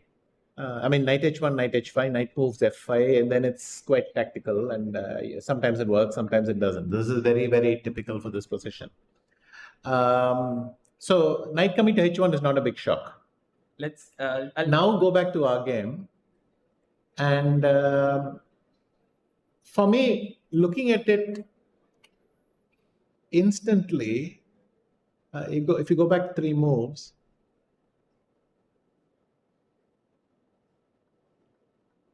yeah, I was thinking, what's wrong with f3, g3? You mean instead of f3? No, no. I mean, he played f3 before h3, right? No, this is the this is the position. Okay. f3. Yeah. Yeah, I was thinking if I play g3 and you play queen e7, and then I'll go, okay, or f3, queen e7, and then g3. What's wrong? Because, yes, it's very fashionable and very strong to put the pawn on h3, but exactly the knight wants to be on f2. And usually it's on f3 or something, so it's not easy. Here, but here the knight is coming to f2. So how bad is this? But I think it's different at the board. You see these things with more clarity. And so Nihal went knight g3. Do you think nowadays players are a bit scared of that h3 pawn, and they are like, even Vidit did it in one of these games with Jordan. He took the pawn gh3. Letting it survive here is getting very scary. No? I think it's more concrete. They just calculate some lines, and now they're aware what that pawn can do, and they remove it. But now after knight takes g2, it doesn't matter for white. The pawn, kingside pawn structure is not weak in any way, because I'll play bishop f3, and then instead of pawns, I have knights there, and kind of that is okay. But still, there is some space for black. And the problem for white is that really he didn't get one more move. If he could play knight f4, then after knight e5, he can go bishop g2. Oh. But he's one move too slow, and somewhere in this thing it messed up a little bit. And the knight, if it's on c3, I can still play bishop g2, and it's a very nice position. But of all the pieces, I think the only one I really don't like where it is the knight on g2. So what you're saying is, if rook e8, then knight f4, and now if knight e5, this would be like a very nice position for white. Like, I mean, a good. This has its own issues. You'll play knight fg4 and try to go queen h4, but within limits, yes. I think we can sort of. I mean, obviously, there's a lot of calculation that needs to happen, but anyway, he put these double knights. No, now he can play knight f4 and give the bishop. That is one option. The other knight, yeah. No, you don't want to do that. I think you want to go rook f. With the queen, yeah? Yeah, with the queen, so that you don't land in bishop g4. But this is already better for white. That means then if black is not taking on f3, what is black playing? Maybe black is playing g5 or something. Oh, g5. But that sounds, I don't know, I'm not thrilled with that, but is it happening? What is the valuation? Right now, or it wants to go something else. Yeah, rook b8 and rook b8, b5. Okay. Which means that maybe my whole impression that the bishop on g2 and that structure is not that great after all. Also, no disrespect, Rakesh, but it may not be the strongest computer also. So I mean, this online thing. So Yeah, of course. they'll Yeah, but we've seen Nihal, on the board very much in this pose, and yawning a bit also. Sagar, he's struggling. So does he like defend, or he goes for a win today against Arjun? Yawning could also mean lunch was good. No, honestly, you had a good lunch and you didn't have time to fully sleep it off. Do some online bullet grind late night with Nihal. You never know. You said it, not me. You said it. But yeah. This is fascinating. So if actually you're not taking an f3, then why is it better for black with the rook on e8? Yeah, just rook e8. Exactly. It's a very... What is the evaluation? This is already like point... it's equal. It's equal. So only rook b8 is better for black. To be better because he wants to play b5. But what's the big deal? If I go d3... then say e3 will hang. Okay. Somewhere. Or knight g4 will pro. So the big value for white is having that pawn on d2. Because it's protecting e3 and that is protecting f4 and everything is hung there. So if he goes b5, he kind of forces you to take, and then black has this pawn mass, right, on the queen side. More than the pawn mass, I think you lost control of d5. This black is not really going to rush with the pawns in, but you lost control of d5. My feeling that it's that. Vishy, with engines being such a big part of, let's say, modern day chess, like when we see Arjun many times, we talk to him. He's not even read many books. He's kind of grown up on engines and of course many other things. And there are a lot of young kids here. What would be your suggestion for them when looking at these live games? Should they look with engines? Should they not look with it? Like, does it change? Because when I was young, everyone used to say, don't use engines. And I was growing up that way. But now, is it different? I mean, honestly, I would say go take a walk, but don't look at the engine and don't look at the book also. But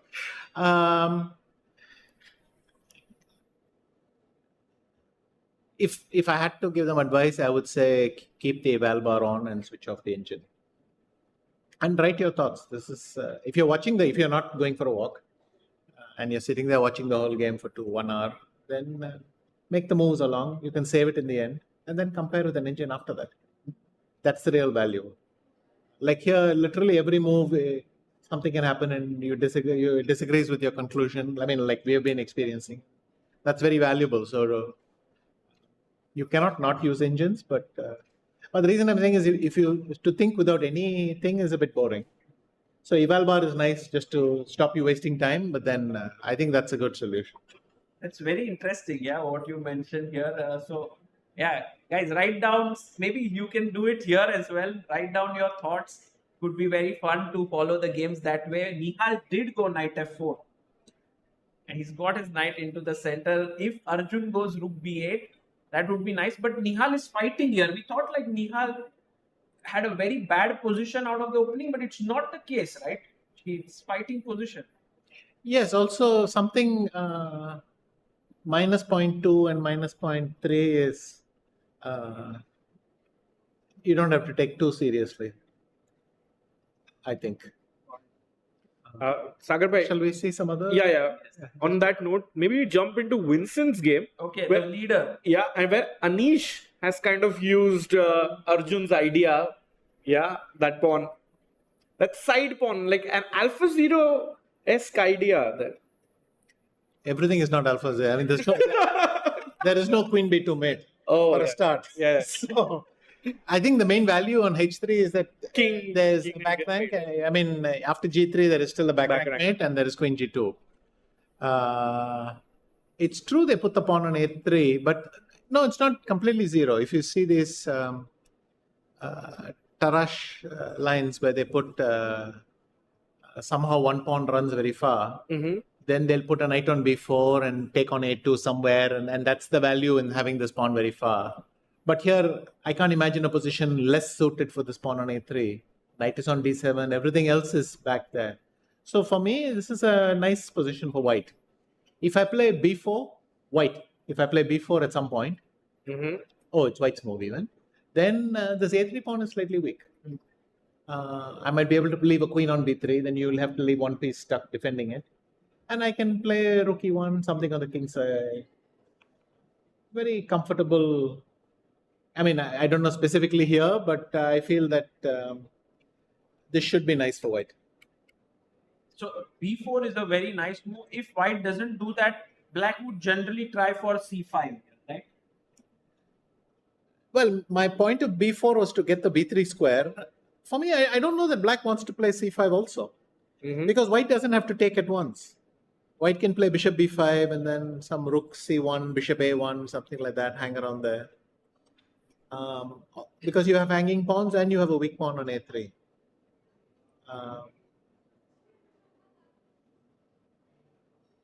But then computer will say black is better, then I don't know what to say. So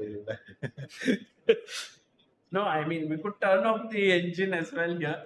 But no, I think Eval leave the eval bar, as we discussed earlier. But this is an interesting position. Anish has had a very steady start here, 3 draws, while Vincent 3 out of 3. So this could heat up potentially, this one. We could go to another one. Pranav versus Vidit. And this game, I was so surprised first with the opening, not because Vidit went for the Berlin, he does that, but because Pranav went rook e1. And he kind of played this very positional, or you can say equalish line, because Pranav is at heart a very, very aggressive player. And also, by the way, Pranav is part of the Westbridge Anand Chess Academy right now. So, what are your thoughts of Pranav? He won the challenges last year, got here, and his style of play and this opening choice. Against the Berlin, it's a reasonable option. The rook e1 is a normal line. People come to it from time to time, and you can say it's solid, but everything in the Berlin is solid. So unless you specifically want to have some idea in the Italian or something, then you play and white has got a little something. So it's not a failure of the opening or anything like that. Right. So the opening went okay, but suddenly things are shifting in black's favor here. It's already showing black is slightly better. Yes, I don't see why. But this is the difficulty in evaluating these positions. For me, that knight on f5 doesn't look like a great piece. But sometimes the bishop on c4 can be in trouble, or maybe b5 is coming, or I don't know, some b5 maybe is the point. Then c5 and something like that maybe. Or b4 and then queen b6. No, the f4 you haven't played, so there's no queen b6 check. I think one thing Sagar Vidit was telling yesterday was he's struggling to adapt to the new time control where there's no additional for 30 minutes at the end of 40 moves. So now again he has 40 odd minutes. He's got to start going and start playing these moves quickly. He's always getting in time. Yeah. Vidit has been the most entertaining player in this tournament till now. All 3 games were topsy-turvy, and perhaps this one no different. Yeah, this one might also go in any direction. Let's go to one more game.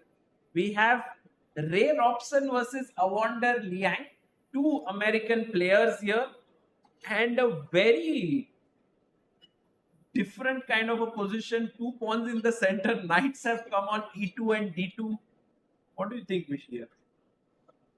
I mean, this is a fantastic position as a spectator. It's really dynamic, and pieces are a bit off their usual squares.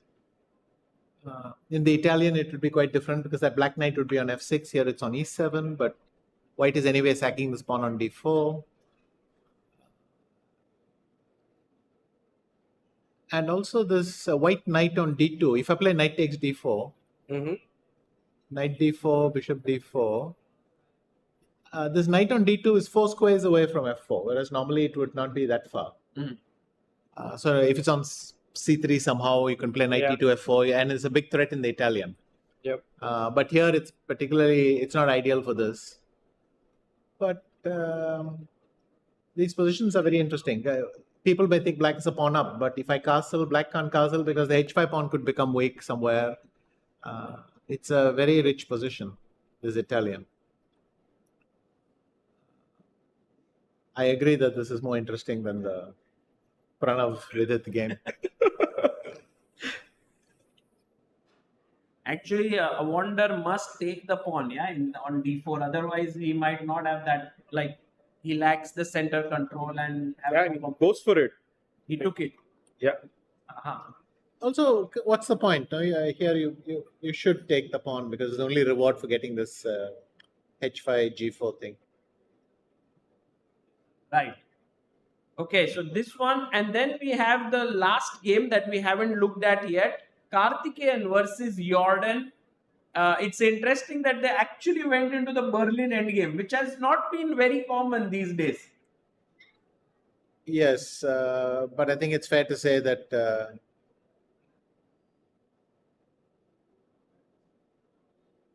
well, I don't think white has gotten anything. And though I've not seen this particular position with the king on b8 without the rook being stuck there. But I guess he played b4, ab, swapped rooks that way. Did you ever like the Berlin, Vishy? Like you played it with both colors, but not so much, right? This endgame, especially. No, at some point I was playing it a reasonable amount, or people didn't allow it. So it's thing. But it's true. I haven't played it much recently. I played it because it's not only the Berlin. You have to study the whole E5 complex and keep on. And it's nice to try. There's a lot of interesting stuff coming elsewhere. So kind of want to try that. So this, in a way, like in opening theory these days, even if a line is kind of equal, there are these trends coming and going. It's because people just want to try different things after a point, because Berlin was never refuted or anything like that. Why did people stop playing it? Which opening was refuted? Yeah, I mean, it's also. I mean, you look at almost all openings, Marshall. They say the same story. So you have to pick one, but I think there's some benefit in moving around anyway.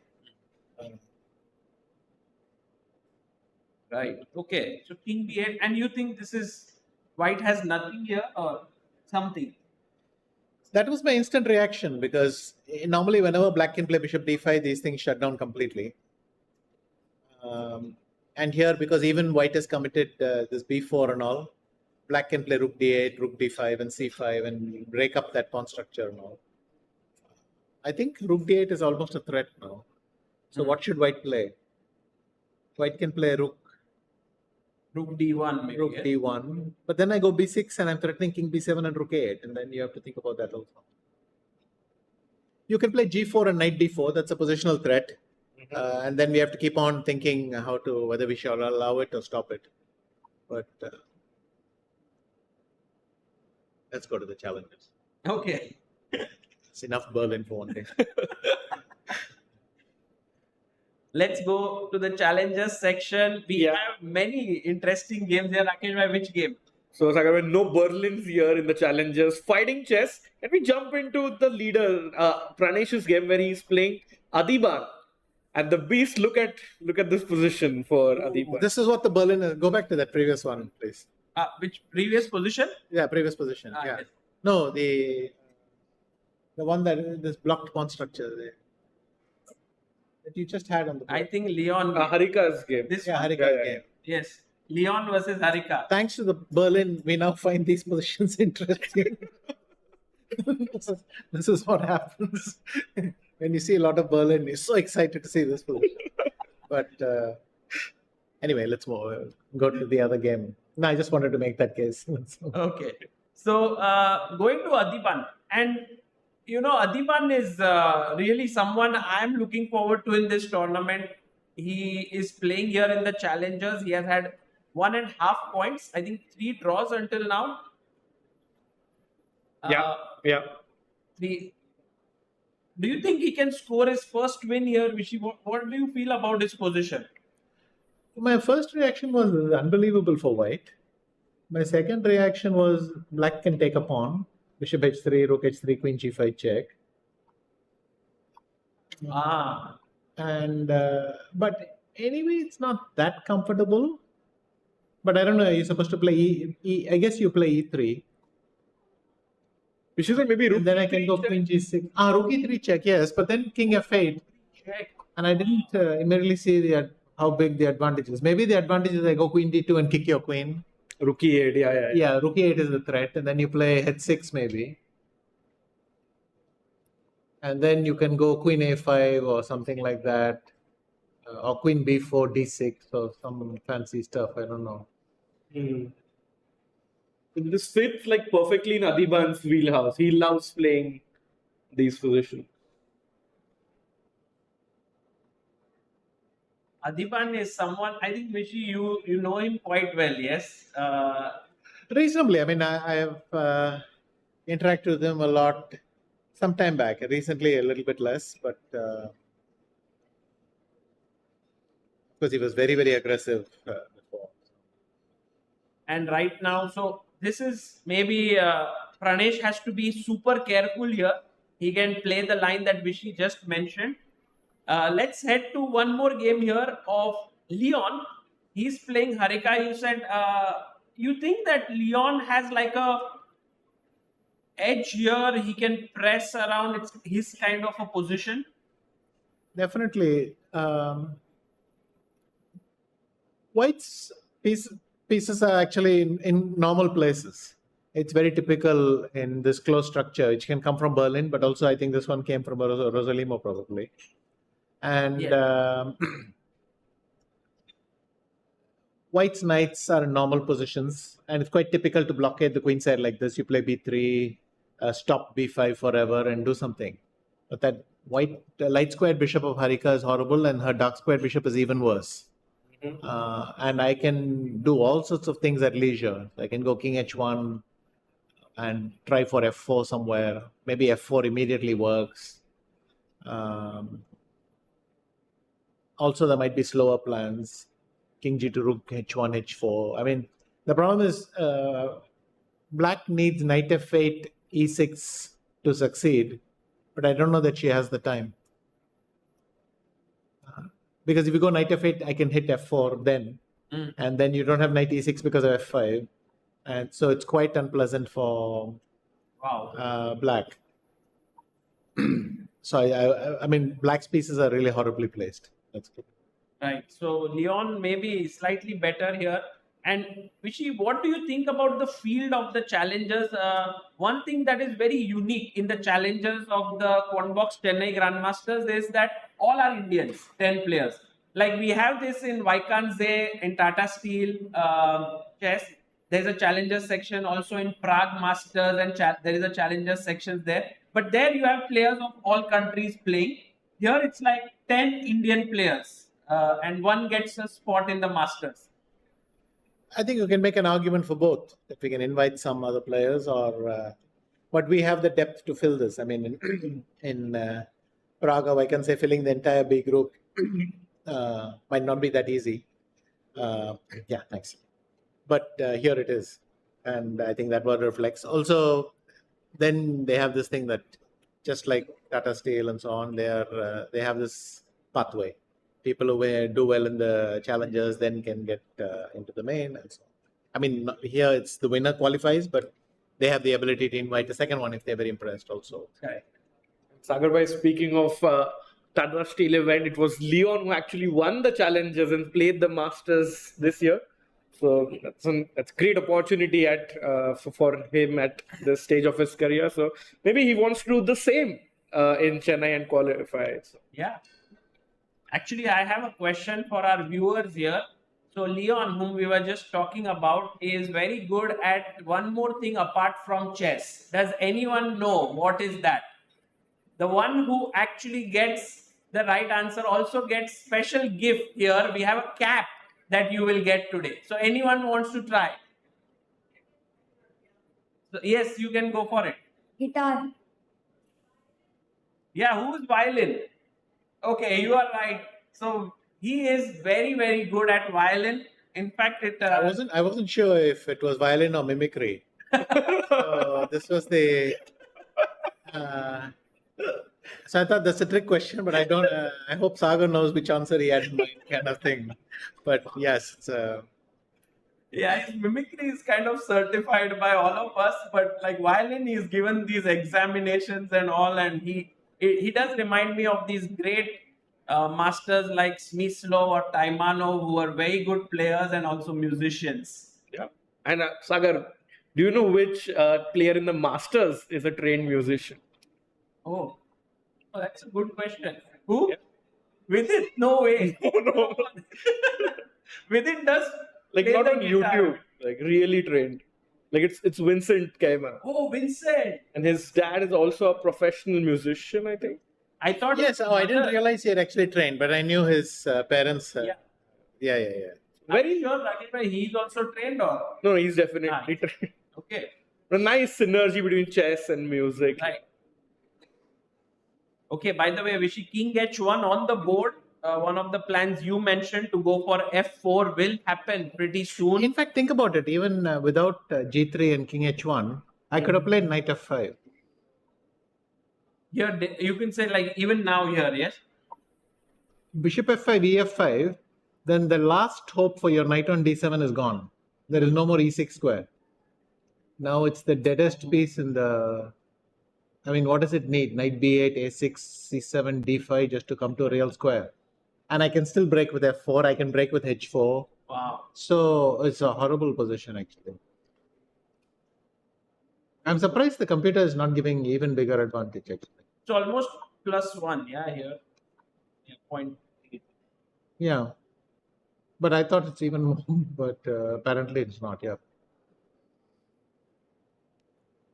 We have a very young talent here, Harshvardhan GB, who's taking on Diptayan Ghosh. Harshvardhan is the only IM in these 20 players who are playing here. And his father also is a chess player, Yes. Krishnan. What do you make of this position, which is black? Actually, maybe we can ask the youngsters in the audience, would you take the pawn? Oh, that's a great. So you mean to say bishop takes f3? Well, he's actually done it. Oh. Queen takes and bishop h2. So he has done it here. But is it a good idea? Should I ask them? Yeah. Okay. Bishop H2. I think now you have to. Oh, he wants Bishop D2. But then I think Knight E4 gets complicated. Let's see. Sorry, I answered my own question, which was not the plan, but anyway.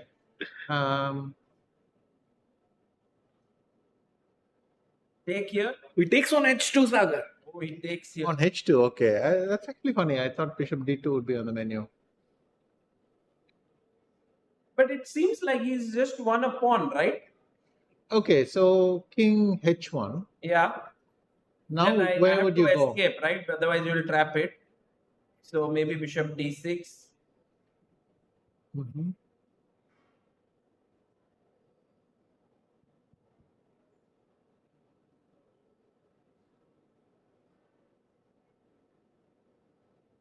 Okay, if I go Knight E4, Knight takes, Queen takes, you have to play G6. Then see how horrible that Knight on D7 is. Usually that's where the compensation is. But here after Queen C6, I can defend with Rook A7. So for the moment, I've got this breathing space. And for the rest, well, it's a pawn still. Guys, you should. Okay, now can we ask the audience questions about Bishop D2? Would you play Bishop D2? What is wrong with it? Okay. Let's see. Why would you play Bishop D2? Guys, anyone here who can answer why bishop d2? It seems like it's winning material. So it's a tough one. Also, I love this part where Vishy is asking the question to you guys. It reminds me of Vishy's childhood days when he was watching this show in the Philippines, and then there used to be questions given there, and his mother would record it, and then he would come back from school and find the answers, and then get a prize. Yes, that's right. But I think all those puzzles had a solution just straight. You just had to find the. Typically, I think there were more problems, Right. and you had to solve them. But this is more slightly open question, in the sense that I don't think there's a clear answer, but we can find some direction. Okay.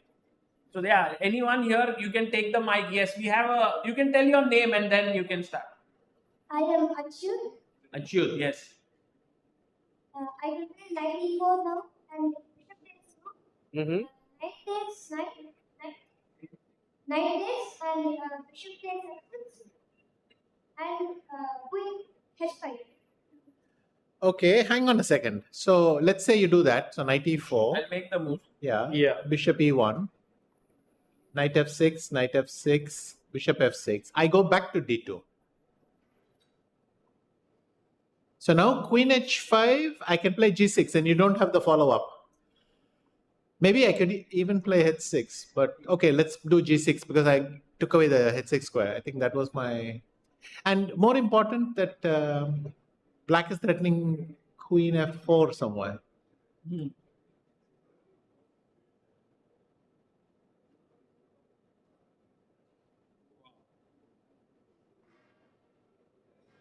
Yeah, that was very cool. Yeah, this actually Achyut calculated take on f6 and then queen h5, and maybe which is interesting. But as Vishy pointed out, bishop d2 is what had to be seen, and this gives black a very good position. So, by the way, can I ask you, did you consider bishop f6 without taking with a knight?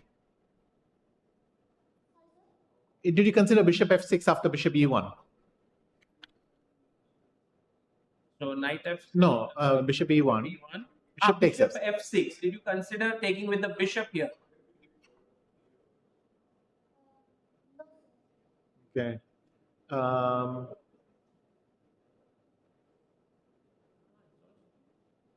Do you think still bishop d2, there's bishop g7? Yes. Now, I wonder if the correct move for black is... What would you play as black? Anyone else also can answer this. So we're not... Yeah. Okay. Knight f6. Suppose I told you this is a draw.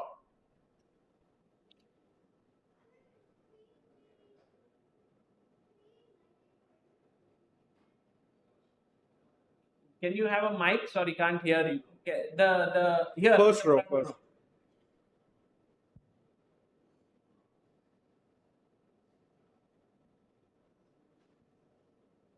Knight into f6. Yes. Queen d3. Queen g3. There is the queen here. Yeah, waiting for you. No, but let's say you go knight f6. Okay. I play knight takes f6. You take with a pawn. And I go queen... I have queen g4, queen h4 and draw. Yeah. At least. Yeah, I don't know. I don't even need to look for more. I know there's a draw there. Right. So if I told you that, Yeah. and I told you you should try for more, what move comes to your mind? After knight f6. Right? By the way, anyone else as well?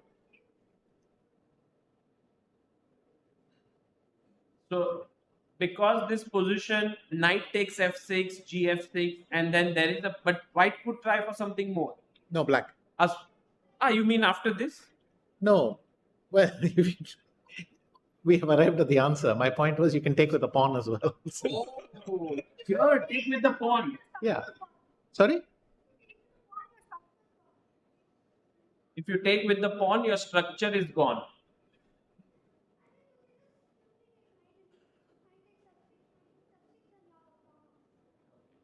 But there is No. a bishop here.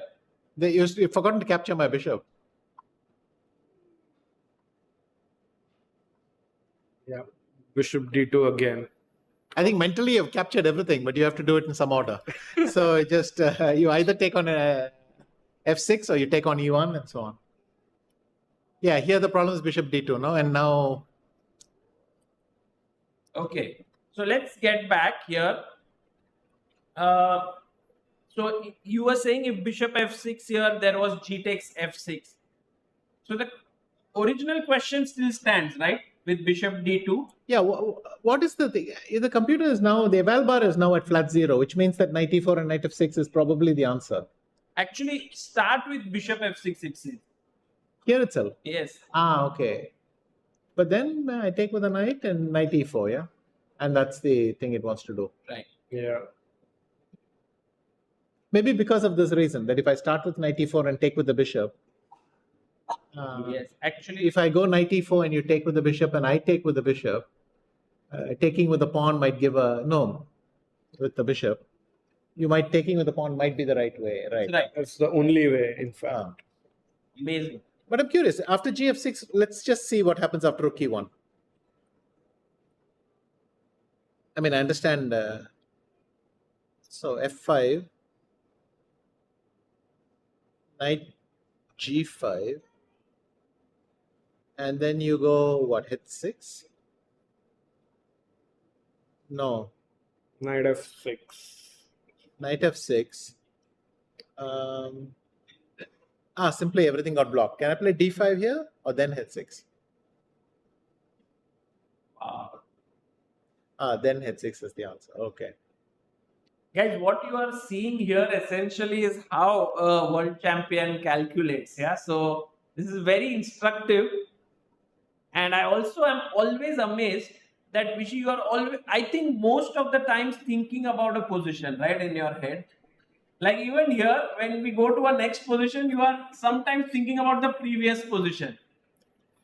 Yeah, I can't help that. Sometimes something sticks in your head and then a little bit late I will have the answer, but you will have moved on and that kind of thing. But so you could actually analyze like two positions that like you can see this, but you are also sometimes analyzing another one back of the head. It's possible, but I might be seeing this, but also not fully here. That can. Okay, we go to one more. We have Indian versus Aryan Chopra, and Indian has been doing quite well in this tournament, 1.5 out of 3. And here, Dream position for white. I mean, it's just black's position is horrible. At least if the knight was on d7, I would say it's only much better for white. But here, I don't know what to say. With the knight on c6, just no hope. I just play h3, bishop e3, and it's almost resigns. Yeah. like, how does it make a difference with knight on d7? Not very much. But the problem is, the main thing is you've given me the d5 square for nothing. And so I can choose when I put a knight on d5, I can choose when to exchange, I can choose whether I capture the e pawn or the c pawn. So many ways to do this. Right. Okay, this is big advantage for Indian. And we saw, I think, Abhimanyu. Abhimanyu, who's leading, right? Vaishali. Abhimanyu, yes, he is on 2.5 out of 3.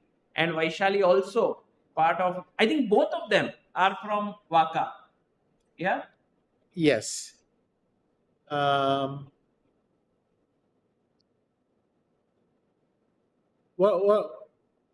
anybody wants to say what they think of this position? Oh, that's a good question. Anyone? What do you think of this position? Just take the mic and say.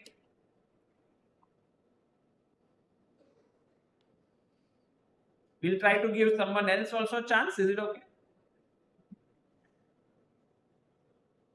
Anyone else wants to try? Just what do you feel about this position? White's last move is knight e4.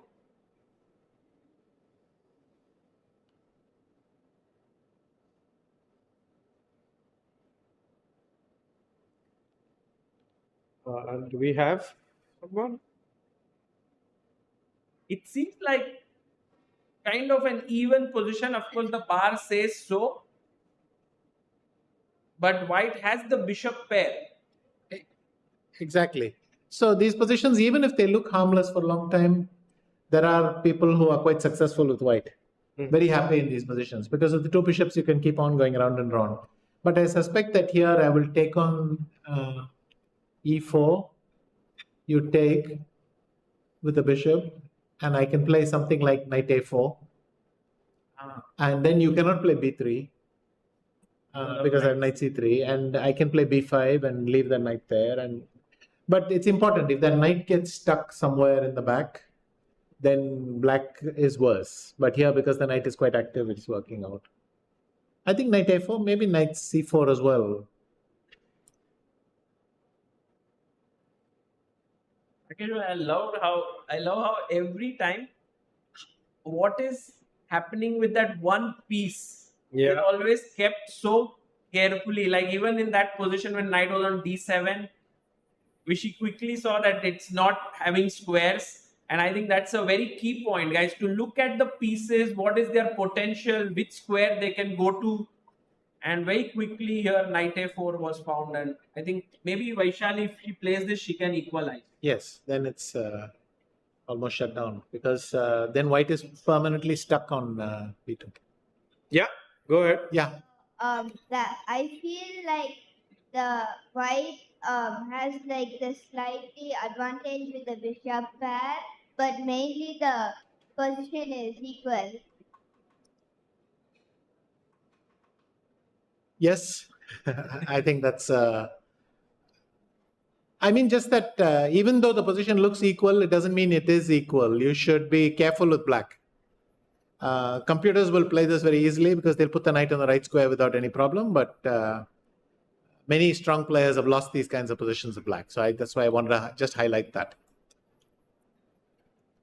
So while very good job. Thank you. Yeah, while Vaishali thinks definitely would not like to lose, especially on her brother's birthday. So Prag's 20th birthday today. Ah, okay. So falling out of the teenage. I loved how Vishy in one of his podcasts said recently that they feel like these young talents, but I hope they quickly turn 20 and beyond so that they're Yeah, Prakhar's podcast recently. So. And nice to see Vishy sir's podcast with Prakhar. Prag did a podcast with Raj Shamani yesterday. So lots of Indian chess podcasts coming up overall. Yeah, it was very cool. Also, I think in that podcast you showed your game with Aronian. That was great fun to watch. Yes, very unusual. I did not expect to show such a chessy game. Yes. In a general podcast, so that was fun. And Sagar, before we jump into a quick break, I would like to go back to the Masters section. Yeah. Because Nihal, it looks like, has turned it around a little bit. Hey. Oh my God, he's slightly better. In fact, not slightly, significantly. Yeah. Arjun didn't play rook b8. What did he play? After knight. No, wait. Knight f4 happened. Black could have played rook b8. Yeah. Black has put the king on h7. Yeah. White has put bishop on d5, queen on g2, which is two moves. Yeah. Where did black's two moves go? Please tell me. This is a puzzle for all of you. So if you haven't seen it, close the moves. And they can't see. Yeah, they can't. Okay. So where did black's missing moves go? I mean, Arjun could have gone rook b8 and gone back to a8. I don't think that happened. The last position here. So then they. Okay, show this position and then show them the last position. So this is the last position. So the question... White has made 3 moves, black has made 0. Puzzle for the audience.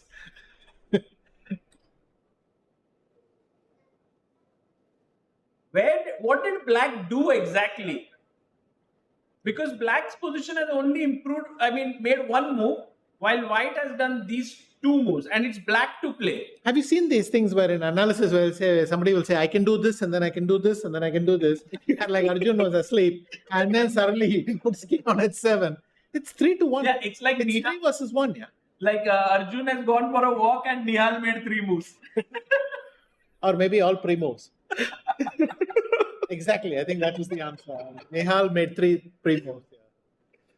Arjun just came back and sat and said, wait a minute, how did he play 3 moves? And he's wondering that. But I think Nihal has made the first pre-move in an official game. OTB game, yeah. Over the board pre-moves there. But Suddenly I looked, there's a king on h7, there's a queen on g2 and a bishop on d5. Where did black's moves go? But on a serious, this looks trouble for Arjun. It has to be, no? It's three moves. So he put the knight on g4, okay. Went back. And then went back, and that's where the moves went. Right. So black has lost 2 moves just going back and forth. Do you think he'll play rook h8 and king g8? Oh, that's why he went king h7. No, I don't think so. But No, the threat was, I guess, somewhere bishop e5 and knight g6, right? With the bishop here. yeah. But then that's a problem after rook h8 and king g8. I go bishop e5 and knight g6 is a threat. Right. How bad is this for black? I mean, I understand he's lost a lot of time, but does it matter immediately? What is the first move that comes to your mind for black here? Like if you were black, would it still be rook Why don't b8? we throw this to the audience? Yes, guys, what's the first move that comes to your mind? Black to play. Arjun is in trouble. What do you think you would play here? Lots of people on their phones, which is not helpful. But maybe we could flip the board so they can see. You want to flip the board. Okay. So it's maybe easier for them to answer. Guys, don't look into your phones and answer.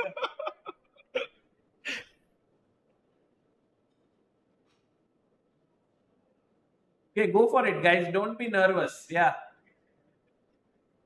Rook h8 was one suggestion. h8. You mentioned rook h8. Okay. Rook h8. Rook b8. Okay, Yeah. very interesting. Any other moves that come to mind? Sorry? g5. Pawn to g5. g5. Wow. Yeah. Okay. Vishy, 3 moves suggested. Do you think any of them are good or some are dangerous? Rook h8, I also thought was an obvious plan, but the problem is I don't have king g8 afterwards. So till I can figure that out, I cannot follow up with king g8 at least. So rook h8 feels strange for that same reason. g5, I'm a little bit shocked. Maybe knight h5 already is good for white. Or maybe just rook e1 is possible because you cannot take. For the moment, I keep it like that. Yeah. That's so cool. g5. Should I flip it here? g5, then rook e1. What a move. Because if you take, I take, and there is a pin here. Ooh. Nice. You're bringing the last piece into the game as well. Cool. And we'll let Arjun think about it while we take a short break, and we'll be back with you very soon.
Welcome back, everyone, to the fourth round of the QUANTBOX Chennai Grandmasters. And what a day we have here. It's a Sunday in Chennai, but with us are two Grandmasters on the panel, and one of them being five-time world champion Vishy Anand. Sahaj, welcome, Vishy. Thank you for another segment with you. It's so much fun to analyze. And a lot of things happened in the last 10 minutes. Yes, except here, where Looks like they're thinking still.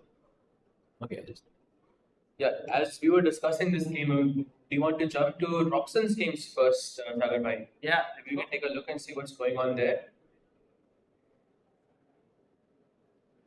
So White got a dream thing. He put the knight on e5, g5, and okay. So let's just try queen c2.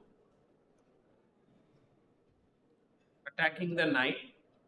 Yeah, and now first we'll go through the garden variety trap. Knight g3, Okay. fg3, Yeah.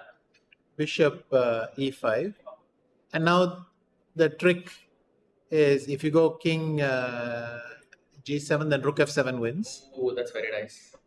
Also, bishop g8 is sometimes the point, but that's not here.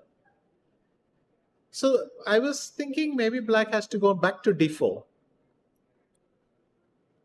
which buys a little time, because if I go bishop h7 check and then queen here, then you're in time with knight e6.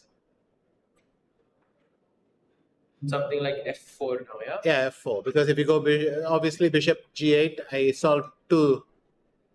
I protect h7 as well, Right. which is the key point. But You remember, sir, last time in Tata Steel, I asked you about the golden pawn.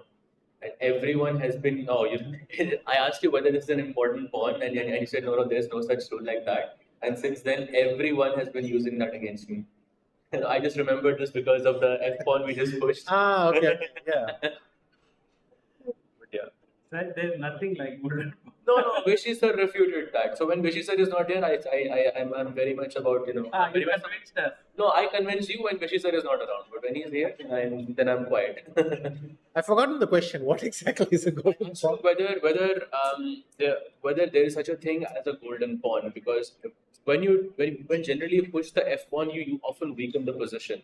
So I was taught this by Grandmaster Vladimirov sir during like one of our camps in Kazakhstan, and I remember for 2 weeks all I heard was just the golden pawn, and it stuck with me forever.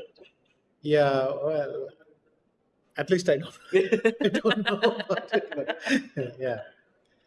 But this is quite significant progress for White. I mean, when we saw it last, they were here. Oh, he found knight f3, which is strange because he has not even castled yet. Some bishop takes b2 looks interesting to me here. They said bishop takes f7, or are you just going to sack something? Actually, bishop f7 works because if you do this, I go queen b3. Now you can, if you go back to the 8th rank, then queen b2 will attack your rook. And if you come to the diagonal, then it's check. So you don't have time to capture my f3 knight. You go king g7, then there is queen takes b2. Yeah. Yeah. Got it. So So very nice line. where did he go? Bishop f6. And e5 happened as well. Now bishop to g7. Wait a minute. What happens here? I think just queen f3. Yeah. If gf3, then there is queen takes f3. Yeah. Because if ef6, then I can play fg2 and I'm winning probably. Yeah. Oh wow. Oh, queen takes. Yeah, you can play bishop e6 or something, and your king is more or less. Knight f5, queen e2, king f8, and where's your attack kind of thing. Oh yeah. You're right. So this was nice. Knight g5, d5, bishop d3, knight f5, and just castles. Nice stuff by Ray. Okay. It's a bit interesting because previously, black seemed to be doing quite fine, but then where do you think exactly black went wrong? No, we were not paid close enough attention because knight f3 seems to be very principled. The knight gets to g5. I was just explaining it takes 4 moves to get to f4, but here it just got to g5 in 2. So, good point. We weren't paying attention. Right. Arjun is still thinking? So let's go to Arjun's game against Nihal Sareen. And after Queen G2, Arjun is still thinking. He's down to 16 minutes. Nihal has 50 minutes. But Nihal must know that he's got this in the bag almost. Right. So he must have this feeling like, I've got to make sure that I bring this point in.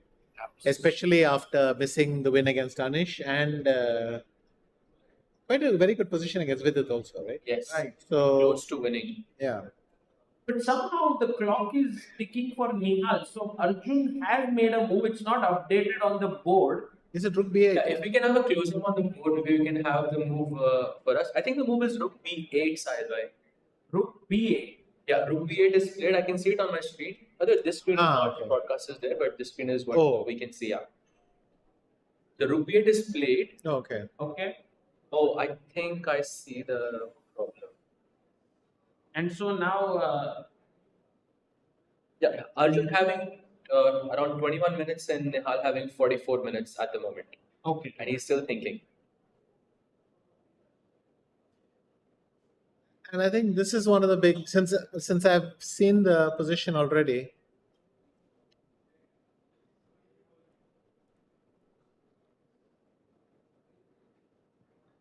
Yeah. So this one seems like after rook b8, Nihal has to find the right way forward. But It's not a human, it's not a very easy move to find. Since I saw the answer, I'm not going to pretend I didn't see it. D4 is D4 is the correct move here. But exactly now weakening e3, and it looks like knight g4 is a decent defense for black. So to understand that this is the best move, I think it's not that trivial. So what's the difference between playing something like d4 and sort of preparing for it, maybe with some rook e1, Yeah. and then playing d4? Admittedly, I would lean towards rook e1. I might find knight e4 because if you take, anything pointing in that direction is a good thing. Of course. And the thing is, when you have the d5 square, you'll constantly put the bishop and the knight. You'll alternate there and for maximum effect. I think I would find both rook e1 and knight e4 before I found rook e1 and that I would find d4. But correct. So in this position, Sagar, we were talking about the move knight e4, which let's have the board. Yeah, now we can. So knight e4, which sir mentioned, is maybe a more practical try here. Black goes knight takes e4 and bishop takes e4, and he says this is a very, very good position. But the main move by the engine d4 seems a bit computerish. Yeah, that feels unlikely. Yeah, to be fair, I think now the engine is d4 is just minuscule fraction ahead of knight e4. So knight e4 seems to be very playable. Funnily enough, rook e1 it's least enthusiastic about. It seems like a very natural move, right? Getting your last piece into the game. Yep, absolutely. But I think the problem for me is after rook e1, knight takes d5, he's gone knight e4. So knight e4. Nihal playing one of the best moves here. Nice.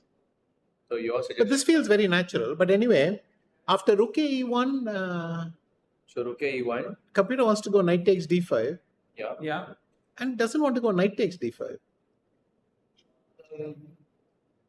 Apparently, queen g5 is the answer, but that looks a bit difficult. I would not consider cd5 here, because I would think, well, I've spoiled everything. But in fact, cd5 is the move, yeah. Yeah, cd5. Wow. Okay, it's changing its mind all the time. But cd5, I would think cd5 is a failure of White's plan almost. But how? What exactly? Even after knight e4, to me, it's not very clear. Like after, let's say, knight e4, bishop e4, what exactly is White's advantage that is so much better? Is it the d5 square or the weak king, or just first of all, for me, the things that jump to my mind are knight d5 and rook f4, rook f1. So that's one plan. I mean, in a cautious version, if that was not possible, I'd play h3, rook f2, rook f1 also. Because once I build up that kind of mass, then f7 will collapse. The obvious idea here is bishop on d5, knight to g6. So you'll have to decide something for that. And the thing is, where are you going to put your bishop and all that? It's actually tactical, yes. This position very tactical. Very, very tactical. So, what do you think has gone wrong for Nihal so far in this tournament? Because he has had such great positions. You know, even against Vidit, he had more time as well, but Vidit sort of pulled a. That much detail I don't have, but it's strange because he's a very good finisher. Yes, exactly. So, and he normally calculates very fast. So something went wrong. Okay. Whereas with, let's say, Vincent, he was worse out of the opening, and I think that's a kind of logical story. But the remaining two games, even if later on he had a chance, that's kind of accidental, I would say. A bit. But with these two games, it's quite surprising. Should we look at the game of our leader, Vincent? Absolutely. So Vincent versus Anish has some progress here. C5 is on the board, and Vincent has maneuvered his knight from f3 to d3, put his pawn on f3. Very complex position. Yes.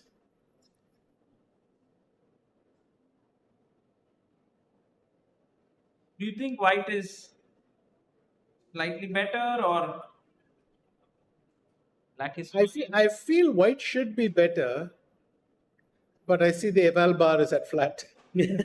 So I don't know what to say. But why do you feel like white is slightly better? Like the piece placement of white? I just feel.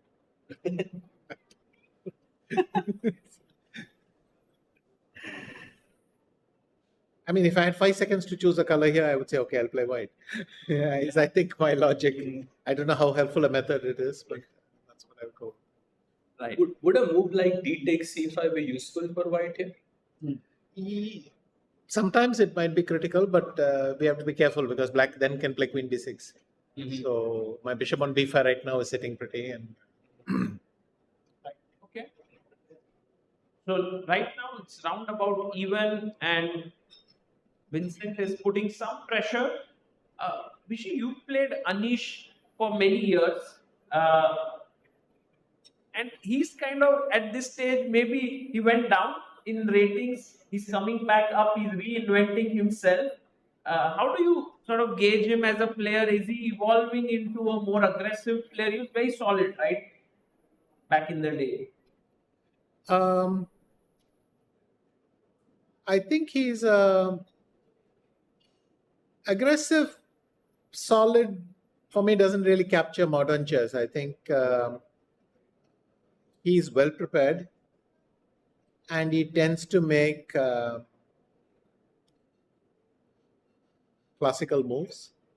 You know, plans that are well known historically, kind of very rough description. And I think now he still operates within that parameter, so he doesn't do the completely crazy stuff. But you have to follow the herd also. If everyone is going in some direction, and that's the thing, then you have to do that, and he's doing that. He must be quite happy with some of his rapid and blitz results, but not all of them. I think in did he play Warsaw or? Yeah, he played, I think, in one of Zagreb. the Grand Chess Tour. Yeah, I think Warsaw. He did pretty okay in blitz, I think, the last day. Zagreb, I think. Okay. Yes, I think, yeah, because he played Magnus as well. Correct. Okay, then we have this game which is between Vidit and Pranav, which was this Berlin. Kind of forced us to look at also the games of the challenges. But do you think the game is heating up here? Still, It's funny, the black knight doesn't have a single move. There's no square for it, but the white knight is also trapped. It doesn't feel obvious that these pieces are trapped, but then the black bishop on e5 is trapped as well. The white bishop on d2, it's not trapped, but it can go back to c1. So the pieces are kind of stuck in their place. None of them are in any imminent danger because they're all trapped. Black cannot attack the white knight because he can't move a piece to attack it. And white cannot move his white knight on e4 in order to attack f5. And so this is a very strange position to play in that sense. Kind of stay like a zugzwang here in the center. But Vidit has doubled, and so there's a lot of tension there. If any piece clears, then suddenly that it becomes very powerful. And optically speaking, do you prefer white here or do you prefer black here?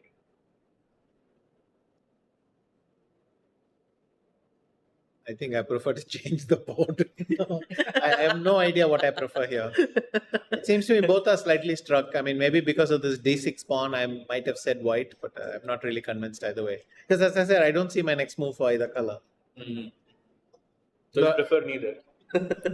By the way, guys, Nihal's advantage has grown massively because Arjun has gone wrong with his last move, bishop f5, and we have the blue arrow on the board, which says it's the only move to fight for the advantage, which is knight takes f6, like a big advantage.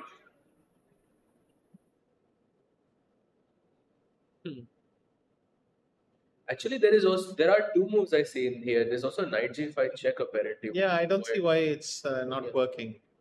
Yeah, there are Or maybe knight blue simply means the best move. It may not mean the only move, right? it means that it's an only move in the position, so it's an only move to draw, only move to win. Otherwise, there's a very big difference between the evaluation thing. But I think it could be a bug. Maybe it's not the case here, yeah? What do you want? No. I prefer it like that. So knight g5 also you think which is a good move? Check. Look, bishop on b2, bishop on d5, knight on f4, rook on f1, and knight g5. I have to say, when you said knight f6 is the best move or the only move, it broke my heart. Because knight g5 is just dying to be played, right? By the way, these two bishops does remind, I think, of your game also with Arjun. Yes, recent. Like you had those two bishops. Yes, c5 and b7, yeah. So, by the way, among some 62 games played between Nihal and Arjun, 4 classical games, and this could be the first result between them. All draws so far. Yeah, all draws so far. But this could be a big blow to Arjun's chances in this tournament, and you know if he was fighting for the rating spot and so on, because it feels like Nihal just might cruise through here. Yeah, the position is so good, and look at Nihal's body language there. He looks relaxed. Wait a minute. Put knight g5 check. Okay. Knight g5 check. Yeah. King where? h8 or g8? I don't want to. H8 looks. Well, both cases, yeah. Okay, so go to g8. Then I go e4. Apparently, that's a blunder. Yeah, I go e4, and then next move is bishop takes e5 and knight g6. Right. Oh. So why is that not a problem? Isn't there queen d4 check in? Okay, so if I go bishop d7, for example. Yeah. Yeah, bishop takes e5. I go queen takes e5. Oh, Then knight g6. You're right. Queen d4 check. I was thinking maybe some knight d5 and something there. So king h1, I'm guessing, sir? Yes. Knight. Oh, yes, you're right. After knight d5, maybe just knight f8 is very prosaic. Oh, yeah. Yeah. True. Okay, but then the next problem. Put the king on h8. Yes. I go e4. Make a move. Bishop. Because the bishop takes e5, knight takes f7, knight takes g6. Everything we checked. Oh wow. So after knight g5, am I supposed to play king h6? No, because then bishop takes e5, knight takes f7, queen g6 mate. No, one second. King h6. No, E4, but right? To start with e4. First of all, how can knight g5 not be the best move in the position? And second, isn't this amazing? And look, the Evalba is going through the roof. No, after king h6, right? This idea. Yeah, king h6 I thought good. Mine has gone through the roof before king h6. Let's see what happens. No, you are right. Knight g5. So that was a... 6 is the best move. Yeah, it is. Everything else is much worse. But king h6 is basically impossible, no? No, but king h6 is also losing. But then it's tougher because Then Nihal has to find some moves like Queen G3 stuff, and not E4 doesn't work there. E4 there is I think Knight D5 and Knight Queen D5 and G5. G5 is like, that's the trick. Very tricky actually. The problem if I go bishop takes e5 and knight. So here knight takes d5, queen g5 is the trick. Right. That's why the king is attacking the knight. So after knight G5 check, black has to play king h6 to sort of keep that pressure on the G5 knight. So maybe we play queen G3 also feels very logical. You're just mating in the next move. But then knight h5. Knight h5, some rook f5. Oh no, knight h5 because queen g5 and knight g7 is still there. Knight You're basically using a big Still knight takes g7. We forgot that piece. So knight h5, king h5, black has to play. Oh. Like, yeah, can we just have this on the screen? Knight h5, king h5. I'll also play it over here. Arjun's king going for a walk here.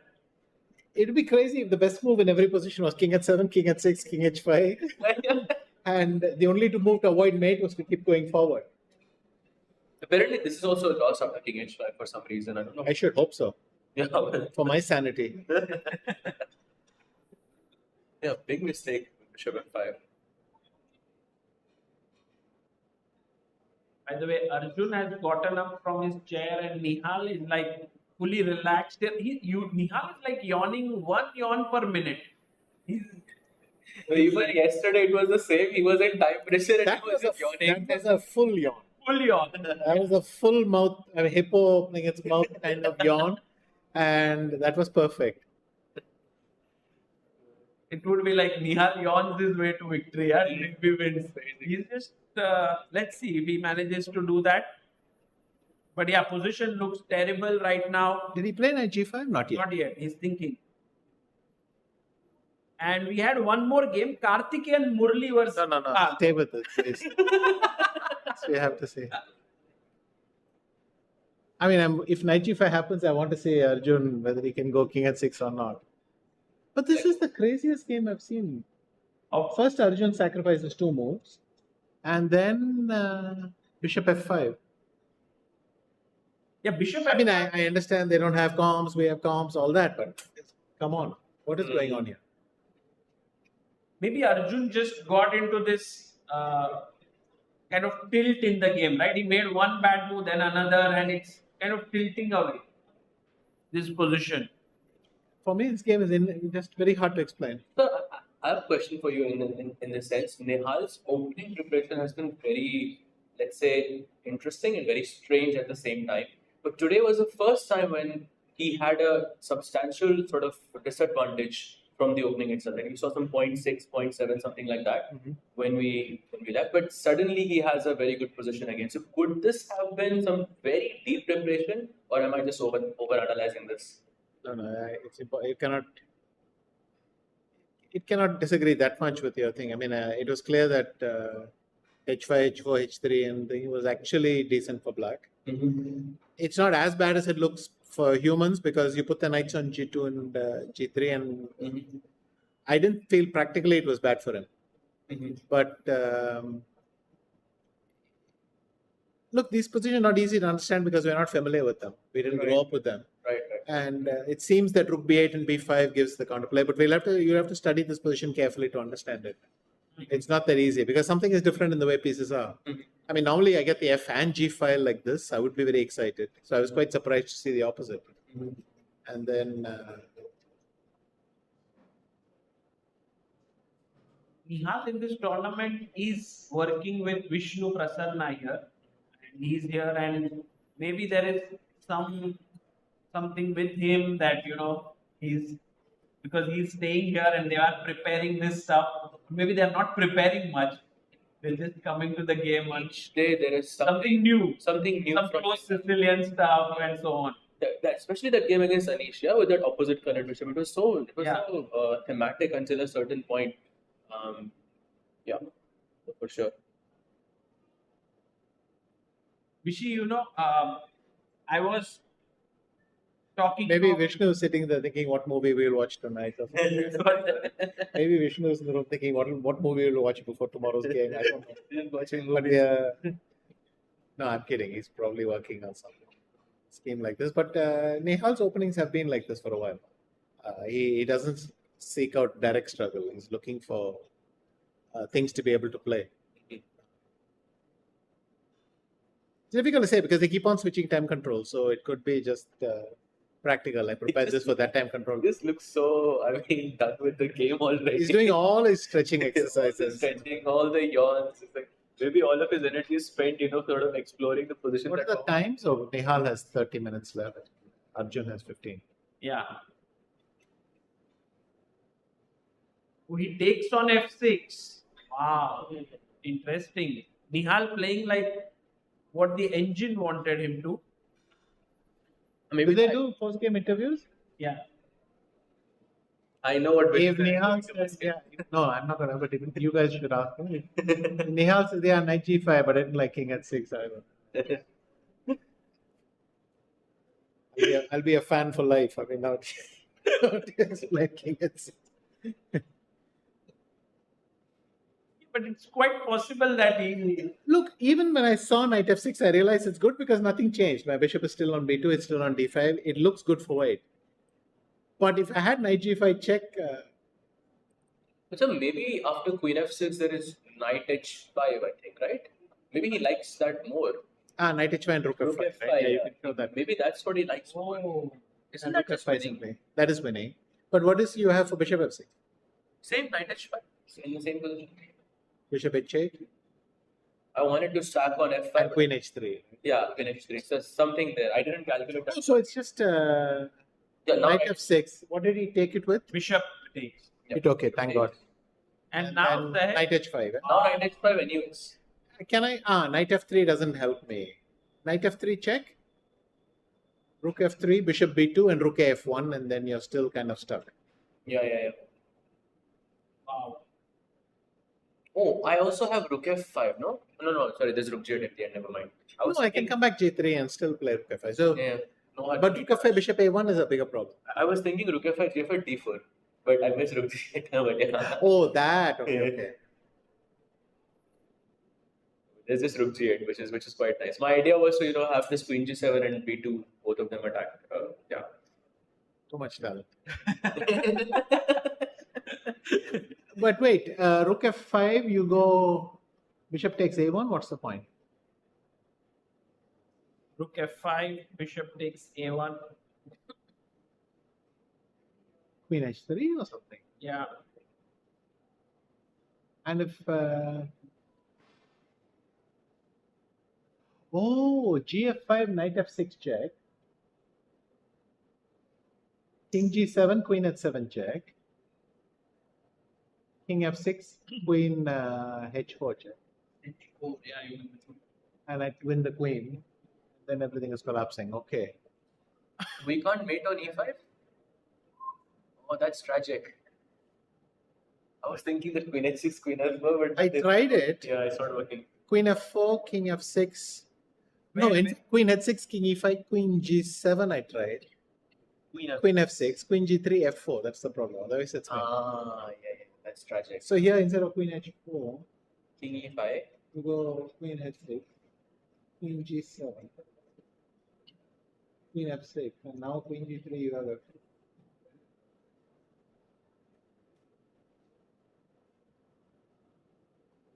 Okay, then knight f6 is makes sense, no? Because black has only 2 moves, and if you're winning against one of them, there's a very narrow path. Right. Direct. By the way, Sagar bhai, there is an update incoming. I think the game between Robson and Wonder is going into a repetition. What? You should check it out. No because way. Robson seems to be slightly better in the game. Oh, they repeated this way. 94. Seems a bit strange, no?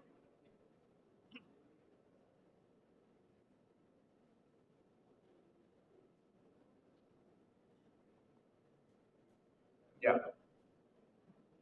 I don't know if Robson will take it, with queen c2. Because if he plays queen c2, a Wonder can claim it. Oh, yeah, he's given up his advantage because he cannot go back to c2. I mean, at least given up that advantage that we saw. Right. So now... But he could play on potentially with rook e1. e1, something quiet. I think we saw a similar scenario with Diptayan and in round 2. Pranay. And Pranay, yes. Because but black is threatening f6, right? for example, rook e1, f6, he takes bishop. Yeah, maybe rook e1 is the best move against f6 because only my pieces are in. You mean bishop e5? Bishop e5. Oh, that's nice. That's nice. See, it's a golden one. Yeah. Okay, so here maybe it's a key moment in this tournament for both these players, whether draw or you play on. Their option can try to continue here. Meanwhile, the other games are very even. By the way, in Nihal's board, he has played knight h5. It is on the board, so there's going to be proper Wow, fire. that means he has seen knight f3, rook f3, bishop b2, rook f5. Otherwise, you cannot enter the line. Yes, exactly. In a way. No, but you can also play. You can't do rook f1 here, right? Because then bishop e6.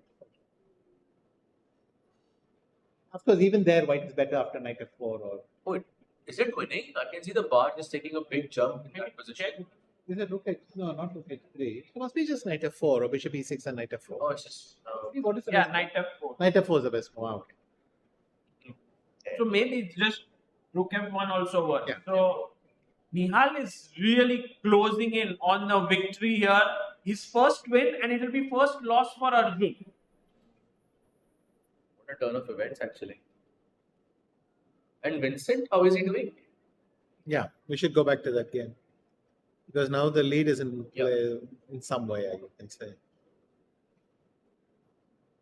Somehow it looks like these players are also going to find a way to repeat in this position, but I don't know. Yes, it seems that despite everything, these hanging pawns in the center are not easy for white to exploit in some way. Yes. As you said, d takes c5 is not a good move in this position. Yeah. But that's where my mind would go first. It's difficult to make progress with the white pieces. What about something like h4, h5? No. You play it.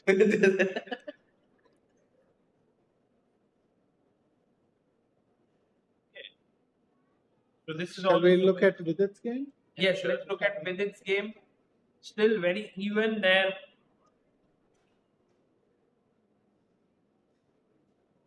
If queen b2, the queen is getting trapped. Rook b1, you cannot play queen a2 at least. Because then I go rook a1, rook b1. Yeah, b1 and then Queen trap. Vidit should be careful here to take that pawn. I don't think he will. Is it equal so far? No progress from either side. Queen b2, queen a3 is also not making any sense. No? By the way, Vishy, did you know this was like hello?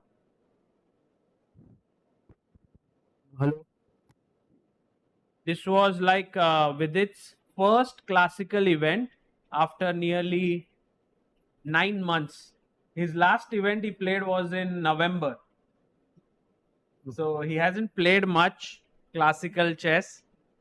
And I think yesterday was his first win in Chennai Grandmasters because he played in 2024. I don't think he won a single game there. So I thought he won one. Didn't he win one game? He or he drew all the way. He started -2 and drew the rest. I think so. So he lost to Arjun, right? Back then. Last year. Last year, first round he lost to Arjun. Correct. Yes. This He was Berry was completely better, winning even at one point. Yeah. And right now, and Vishy, yes. By the way, Roxon Ray and Amanda Liang actually went into it. True. Oh, Very similar to that game of Diptan actually, because he also had a good chance to win, but then they also repeated because of time. I think. Also, these tactics are easy to. I mean, we put in 2 moves and then we see the eval bar jump and we are happy. But at the board, maybe it's more complicated to decide these things, right? Okay, so draw in one of the games. And Arjun has played knight f3 check. Has he? Wonderful. So we might see that line. Sorry, Sagar has been trying to see this game for a while now and I've not given him a chance. But if you want, we can go back there. No, it's fine. It's fine. It's fine. So knight f3.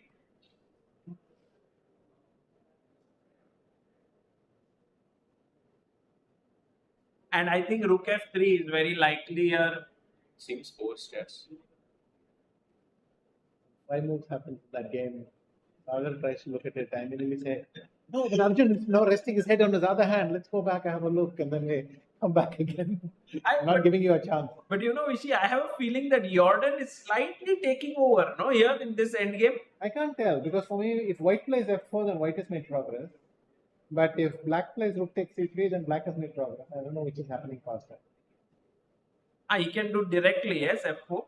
No, I mean, well, yes and no, because if bishop d5, you have rook g2 mate suddenly, and you have to check what happens there. No, here I'll go knight f5 and take on f6. I mean, if you play f4. Right, right. But hang on, if knight takes e5, then can I go bishop takes g5? Not 93. Rook e3? E3. Or maybe I throw in knight a6 first. Yeah, knight I f2. play knight a6 first. I mean, go bishop g5. But it doesn't matter. I can throw it in. No, it's still very, very tough. Yeah. Might be just a nice endgame for white. So you can't take on e5 yet. But if I go rook a3, you'll go bishop d2, and then what did I gain?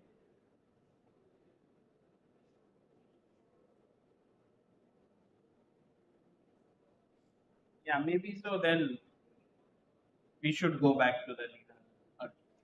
He did go rook f1 and that. Oh, it's happening. It's happening. But if bishop e6, then knight f4 is just unbelievably strong. Oh, because look, bishop e6, knight f4, bishop d5, knight d5, put your queen anywhere, e6, let's say. I played d4. And your bishop, then you have lost the bishop also. I get the f6 square, g5 square, everything. So it'll just be total destruction. This is such a nice move. I think just blocking the bishop and winning it there. I think this is a position where white doesn't want his opponent to resign. It's such a good position. You know, you don't want to. You don't want the game to finish. You don't want the game to ever finish. It's. Yeah, it's so very good. Wow. Oh, he goes queen h4, which was the best move, I guess. Yeah. No, he will still put fantastic resistance. The question is, I think you just have to take on f5 and take with the other rook and. You just take twice. So yes. take. Because I always have knight g3 for any rook g8. So if g8 here, you can. Knight g3. Knight g3. And then this is very good compensation. Correct. And if bishop e5 or something? Bishop e5. Queen f3 maybe. Yeah, you're. Wow. Oh, rook h5 is the thing. So rook g3, h3, queen g3, and this beautiful game finally ends in an endgame. So. Which should be winning for Nihal. Yes. As he wins this pawn. But yeah, this could happen potentially going into such an endgame. Yeah.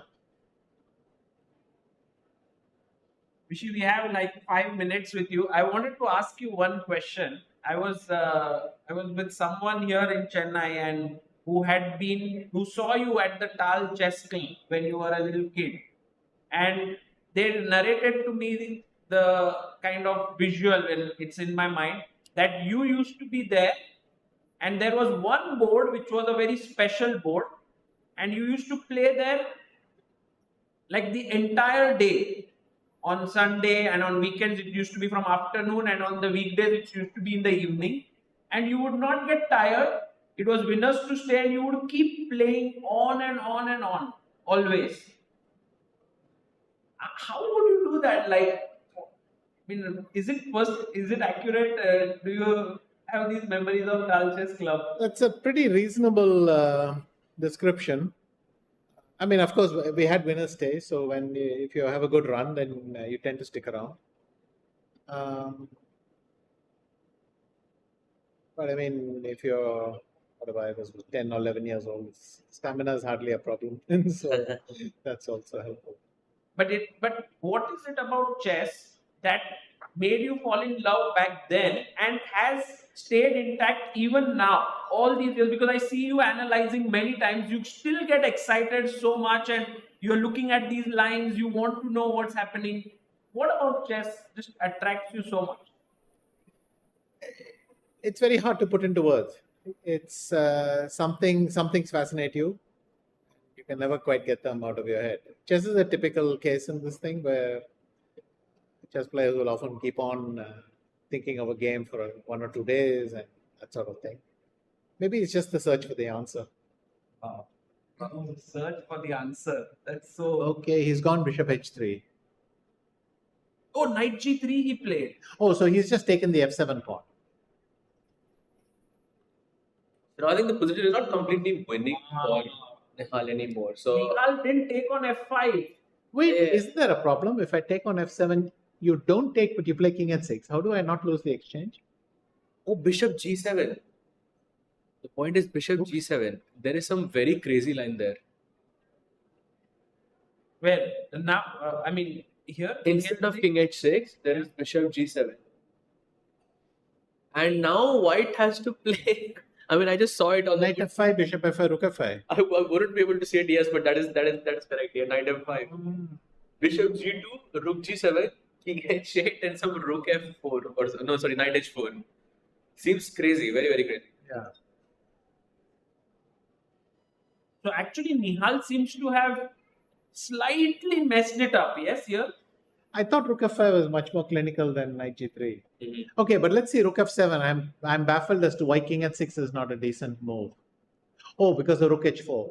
Rook f4, sorry. Which is like that king h6 idea so much that he's trying to... Finally, when I come to it, it's not working. But because if whenever you have queen f4, I have queen takes h3 check, and that's the problem. What did Arjun play? Bishop to... Oh, Nihal hasn't played rook takes f7 yet. The only move in the position to have an Yes. advantage. There's also rook f4, by the way. So it can't be the... Alright, take and play king g5. No, your king is on h7 right. Oh, yeah. So the king is on h6. Yeah, rook f4 here. But then I can go queen h6, no? The queen takes... Oh, correct. Yeah, you have queen h6, so that doesn't work. Yeah. So then I have to take on f7 and somehow come back if king h6. So take. Yeah. King h6. Queen f4. Yeah. Oh, rook f4. Ah, no, rook f4, yeah. But you... Oh, rook f4, but queen f4. Ah, queen h3. Yeah, that's also good. That's another. But usually, this is the still movement. winning, yeah, then for Nihal. Sorry? It's still winning for Nihal. No, but he doesn't have to play rook takes f7. He will go bishop g7 straight. Ah, yes. That's bishop the only g7. move I think where... And then you have this knight. By the way, let's just do take back one move. Knight g3. Before knight g3, let's see the eval. It's plus 2 points. Okay, Something. and after knight g3, it has dropped to Plus 1. So the worst good move in the position, something like that almost. Yeah. Keeps his chances alive. Yeah, but very much. I mean, big advantage, but This is the moment when Nihal usually has a slip up, I think. In the past, at least, he's had a good position, but one sort of inaccuracy and then the game kind of goes away. By the way, we are now close to our next break, and before we take one, and Vishy will be going back. Vishy, how was your experience at the Chennai QUANTBOX Chennai Grandmasters? How do you like the overall arrangement? Did you see the playing hall and everything? no, I haven't had a chance to go inside, but I think it's certainly this commentary setup is very nice and gives people a chance to engage and have a good time. So that's a very good thing. And honestly, look at if you have games like this, then it's perfect. Yeah, well, with such games every day, and yesterday also there was so many decisive games. Or was it day before? Four. Yesterday was 4 out of in the top group. And yes. By the way, shall we quickly scan the challenges? Okay. Also, sir, it's also Divyan's birthday today. Oh, okay, okay. He's playing on his birthday as well. Prag and Dityan both, yeah, today. Yeah. That's insane, no? And which year is the fan? He's 96 or 97. I think 98. Oh, okay. 98. By the way, Abhimanyu has now a very big advantage. Yeah, he's a clear pawn up, and Vaishali is making the mistake of putting more pawns on black squares. So if white exchanges queens, the bishop ending also will be trivial. Right. So Abhimanyu should win. Harika and Leon, it seems like the H file has cleared up.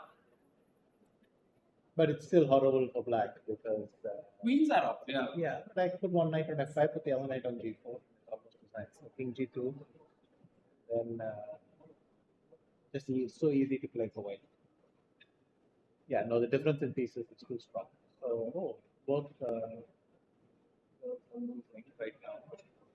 And then we have Indian, who had a great position against Aryan Chopra. I think he has managed to keep it going. B5 was the last one.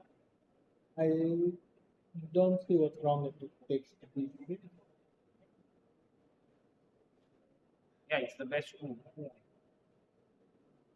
Then you could even maybe sack and exchange. Yes, but even f5 is such a threat. Okay. So Indian doing really well against Aryan, and Harshvardhan against the birthday boy. Oh, that position where bishop h2 happened. And black is a pawn up, but as you had mentioned, the knight is not having great squares. But by now, well, look, if I make a move like queen c6, how you have to control? Rook a7, right? Yeah, but it's black move, right? So maybe some move like rook c8 and then, but then queen f3. How b5, knight b6, knight c4 does that? Yes. Also like queen d6. So then queen c6, knight b6, and then bishop e7, c5. I mean, no, but we'll play rook c8, that's true. Not rook e8. Yeah. So what about something like queen d6? I mean, with bishop e7, I think queen h6 check. I don't like this, you entering queen c6. No, but wait, here if I go rook c1. It's taking over the c file. And I'm threatening queen c6 or queen c7. Yeah,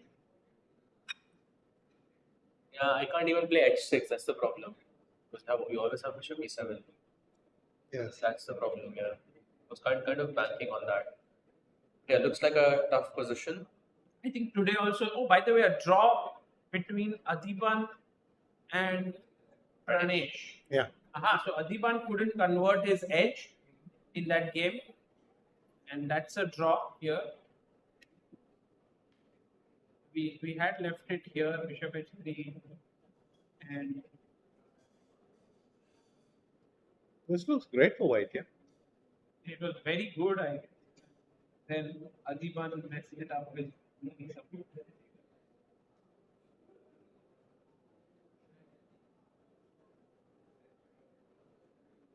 Oh, nice. Yeah. So Pranesh is still the sole leader, no? It was him and Abhimanyu, I think. No, Abhimanyu, yeah, Pranesh is on 3, but Abhimanyu will move to 3.5 because he's winning against Vaishali. Right. But guys, a great time we have had with Vishy Anand. Let's give a huge round of applause for him for coming here and gracing the QUANTBOX CHENNAI Grandmasters. Thank you, Vishy, for your time. And we will take a short break and be back on the other side.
Welcome back, everyone. We are back with round 4. Sahil and Kincho alongside me. Let's jump right into the action of the Masters section. I cannot tell you, the games are going crazy in the final moments. We have to jump to the Nihal against Arjun game, which is the spiciest game right now. This is where he left, I think. Nihal, first of all, took on f7, bishop g7, and now he played a brilliant seat. Wow. Beautiful. To f5, attacking the queen, and if you take it here, there is mate in one with queen g7. So, of course, he couldn't take it. He plays bishop takes g2, rook g7, check, king h8, and takes the black queen as well. And now, this is the current position. What do you guys make of this and the time situation as well? Yeah, the time situation is getting tough right now. I mean, Arjun is like very surprisingly having a tough time. I mean, especially after the opening, which was not so clear for Nihal. Now he is giving a very difficult time, and we know that Nihal is actually amazing when it comes to time scrabbles. So let's maybe break down the position a tiny bit. Yeah, absolutely. Arjun surprisingly low on the clock, and Arjun has to find this bishop h3 move. Remember, no additional time. He's got to play on the 30-second increment, and Nihal not at the board. That's a power statement, sir. But Nihal, we've seen him make mistakes in this zone right now in this time. If Arjun can hold on for enough, he can battle these demons right now. He can play the only move in the position, bishop h3, for example. Then Nihal has to find some good moves because there is, a pretty dangerous threat of rook f1. That's like a checkmate in one. Yeah, I mean, not so likely that the players are going to miss this, but at the same time, you do have to be collected because suddenly the position is becoming so tactical, and you really need to be collected, and with such low time, it's gonna be very tough. I have to say, I love this time control. We are in current situations when both players don't have any time, and imagine if both players now get like 30 more minutes to think. Like, it just changes the dynamic of the position. I love it. Now Arjun has 5.5 minutes. He's thinking. We don't see him in this situation often. Nihal with more time. Okay, predictions. The final result, Rakesh. I think it's going to be a draw. Draw. Kincho. I kind of feel the same, but I'm gonna go for actually Nihal getting this in the bag. Wow. So I'm gonna go for an Arjun win. I think our panel is totally divided. Let's see how Arjun plays this. Meanwhile, an important look at the VIDIT game as well against Pranav, because it seems like, if we move to the current position, G4 was played, and now this is the current position. VIDIT is slightly better. Yeah, and this is a great position for VIDIT, and we have lots of fans, and also VIDIT's wife is here, so definitely rooting for him. And knight e1, rook e1 on the board, Sahil, black, and VIDIT can just play for 2 results. Either it's going to be a draw or he's going to win. I think this bishop is a strong piece. Bishop g7 just to trade it off. And what do you think about the time situation? Both players roughly having the same time, but I think even here we're gonna see some blunders happen pretty soon. Definitely, the players really have to still be so collected and calm, because otherwise, just one small mistake and the whole game can slip out of your hands. I mean, we have seen this before in this tournament even, and it's difficult, but these players have to be prepared for such situations, and black is threatening by a lot. I mean, just look at those 2 rooks on the e file. I mean, you don't really want to get trouble with them.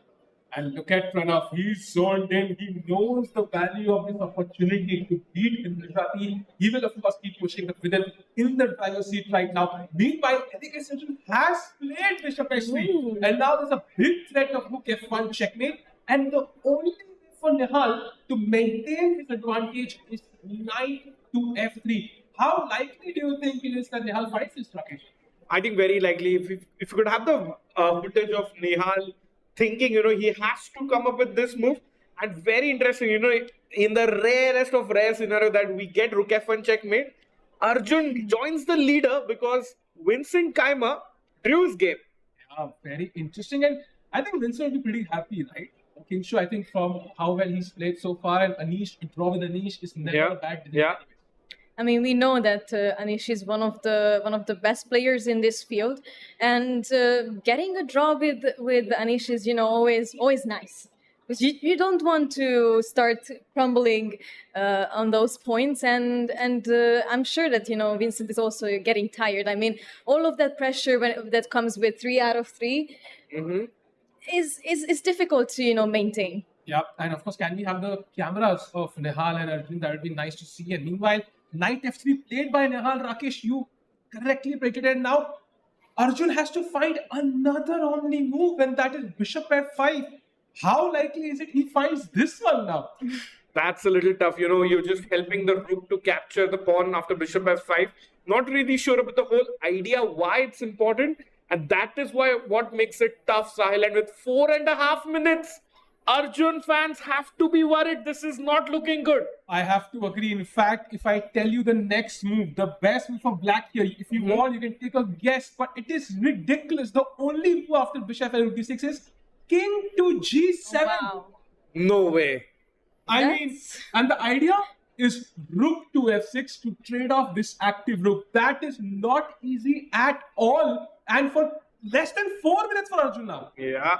See, Arjun, he's staring, he's calculating for sure. We know Arjun loves to calculate without looking at the board. And it's his tournament, QUANTBOX's own Arjun Arigasi. He definitely is motivated to win this. Kincho, does he find the crazy engine idea? I'll be honest with you, it's tough to see it, but I have a feeling that he's gonna find it. It might be a bit far stretched because there are so many other options, but you never really see Arjun nervous, but here you might actually be able to sense that something is going on. He feels that something is happening here, and when in these situations he will probably sense that maybe it's like a special case, maybe it's not like an average move that I have to do. I think he'll find it, because first of all, white has a lot of sense. First, the pawn is hanging, of course, but also rook h6 check, right, just to win the bishop. So you have to move the bishop somewhere. You don't have these squares. You don't have g4. You don't have e6. And bishop d7 just feels I can just take and attack it again. So I think bishop f5, he will play. Whether he'll find king g7 though, that's completely different. Nihal was out of the frame. He came, sat on the board, had a sip of water and walked away. And still Arjun is thinking. And we are on 2.5 minutes now. I mean, that is this tough. Is and serious. he is getting ready to move. Is it going to happen? Yeah, hand is going to the bishop, Sahil.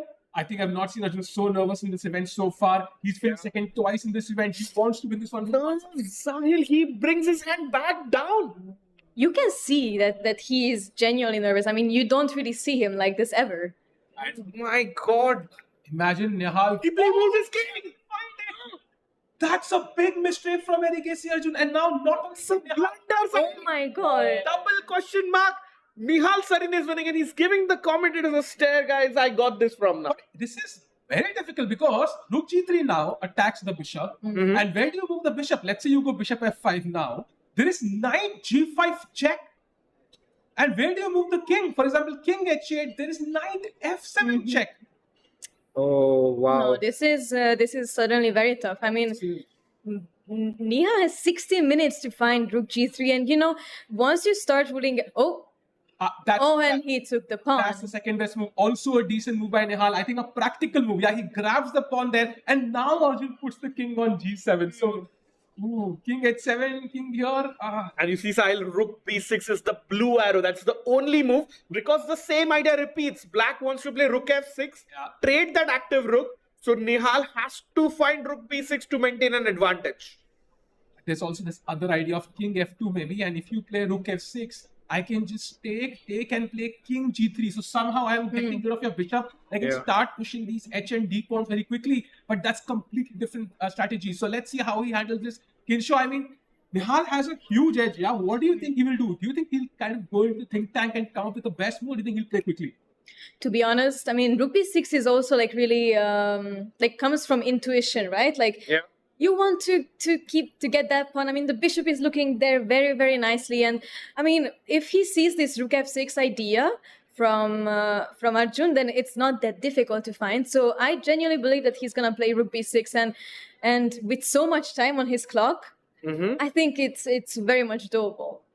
And using all that intuition and skills from chess.com and his offline games, maybe Nihal is about to play Rook B6. Sahil, can we jump into Vidit's game quickly?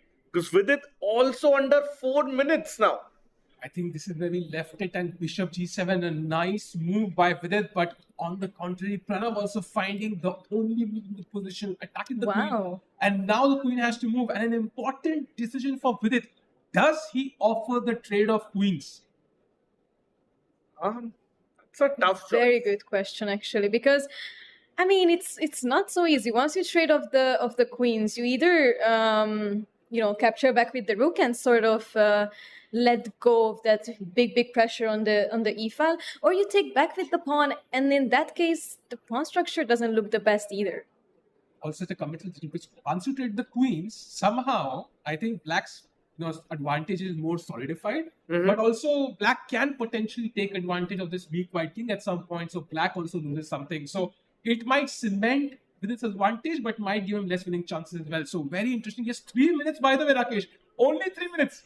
It's a tough choice, Vidit wants to really get another win after his round 3 win yesterday. I think it's a tough choice for Vidit. He wants to also play quickly, but it's an important decision in this game. Yeah, if he can win 2 in a row, that will be a huge confidence boost for Vidit Gujarati. Can he do it right now? 2.5 minutes. He's thinking. You can see shaking his leg. He's a bit nervous. I think body language-wise, Pranav looks like very confident right now. He has faith in his position that there is enough counterplay for me. I mean, when you're sort of the quote-unquote underdog, when you feel the taste of the victory, or then you just become so much more confident, and you just lock in and do everything in your power that you can. On the other hand, when you know that you're playing against a weaker player on paper than you, and you start feeling the exact opposite, so the taste of the loss, then it becomes very, very difficult. And Vidit is now on only 2 minutes. Yeah, you see Pranav holding his pen. He's ready to write down the move for 1 minute almost with it in the tank. He puts his pen down. He knows he wants with its clock to keep ticking away, Sahil. Oh, and Vidit plays and he offers that trade. I think Vidit realizing, you know what, I have limited time on the clock. Let me offer that trade, and White also pounces on that quickly, yeah? Oh, okay, and Vidit recaptures with the rook. And I think Vidit can now play a bit quicker though. There's this possibility he can play a few moves very quickly and gain some time on the clock, so his time is much safer now. So let's have a jump into the game of Nihal against Arjun, because we have a bunch of moves. King G7, and after rook king F2 was played, and Arjun does find that critical idea of rook to F6, and now of course takes, and now this is the club.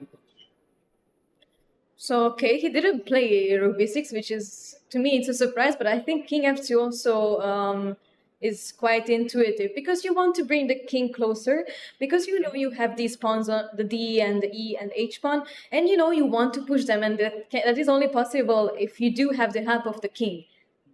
Yeah, and Sahil, basically bishop versus a bishop, and 1 knight and 3 pawns versus your rook in a way. Wow, so that's a lot of material, and depends on how Nihal can pile on the pressure. Now, as you mentioned, Kinshu, it's all about the pass pawns. Imagine this pawn being on d6, this pawn being on e5. It's already resigns for black. But imagine if the black rook suddenly chops off a couple of pawns, then it's completely winning for black. So even though the bar says it's roughly slightly better for white, I think it could swing either way in just one mistake.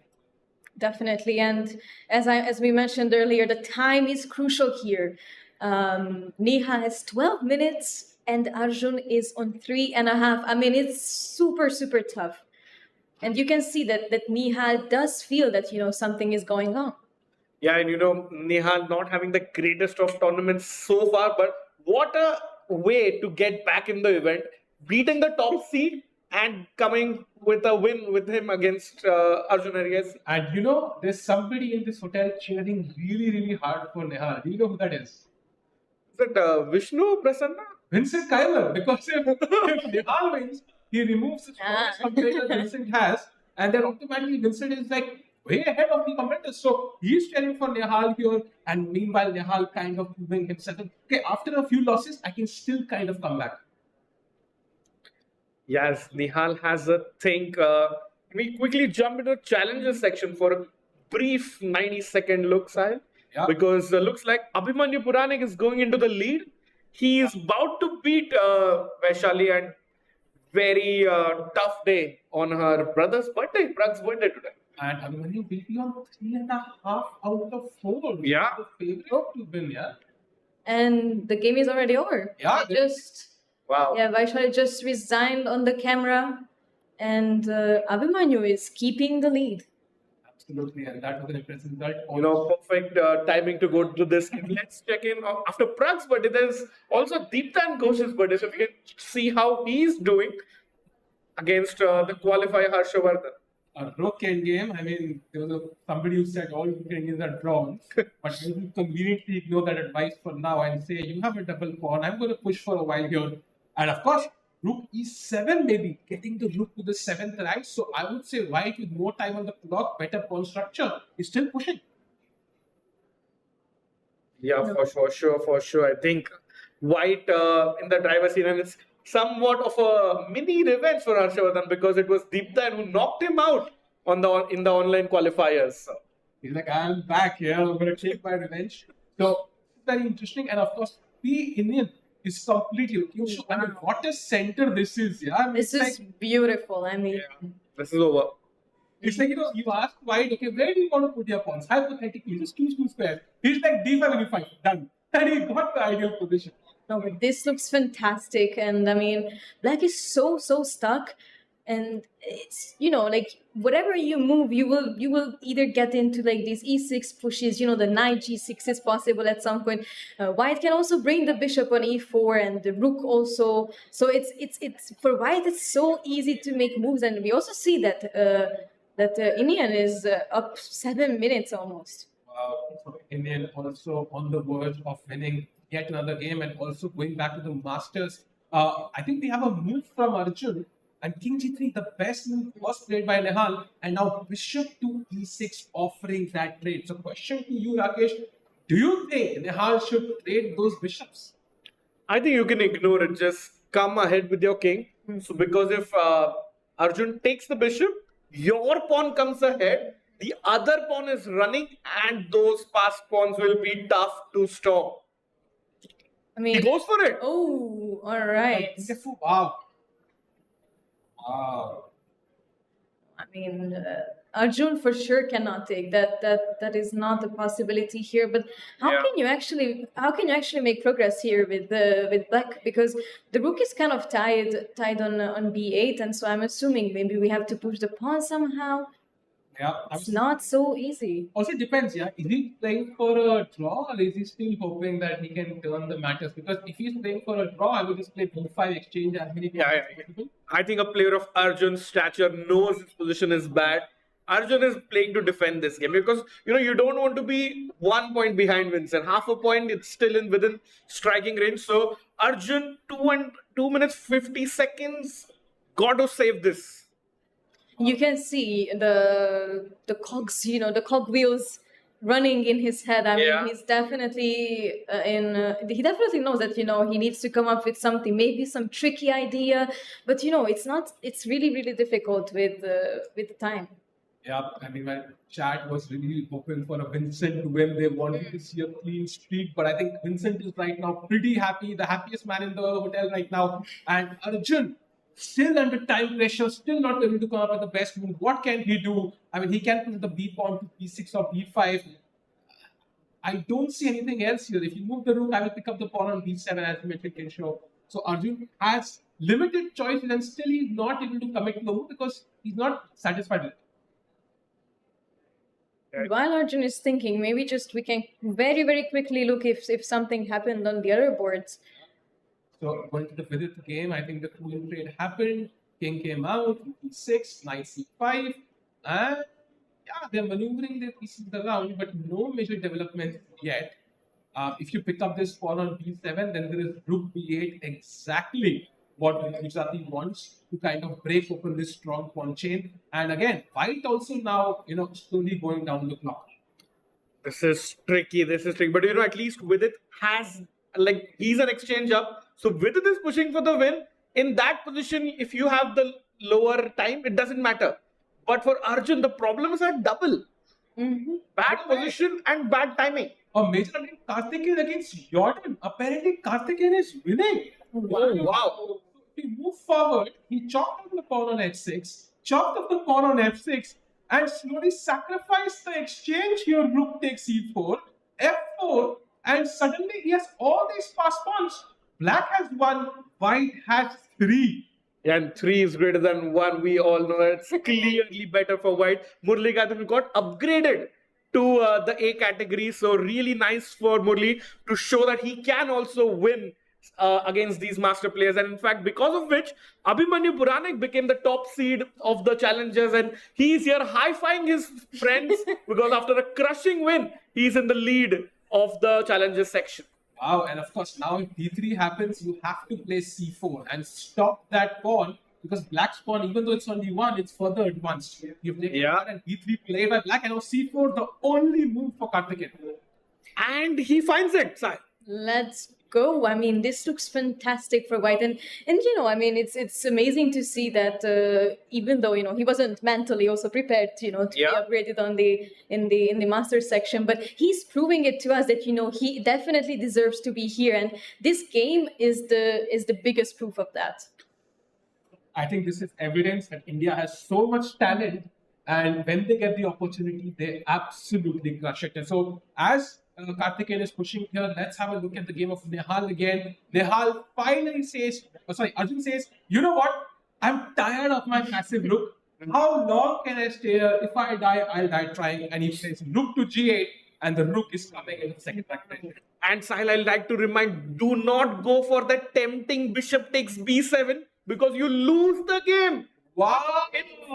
Rook g4 is a checkmate in 1. Do not fall for that, chat. And that's why Nihal has to save that first and then go pawn grabbing.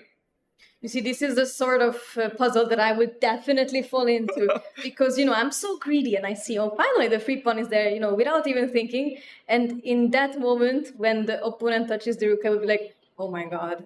So it's definitely not easy, but Nihal has some time on his hands. So, you know, it's not likely that he's going to fall into any traps and sorts, but it's not obvious either what to do because suddenly black can gain so much activity. And we know that even if we are, you know, down some material, activity is super, super important. Yeah.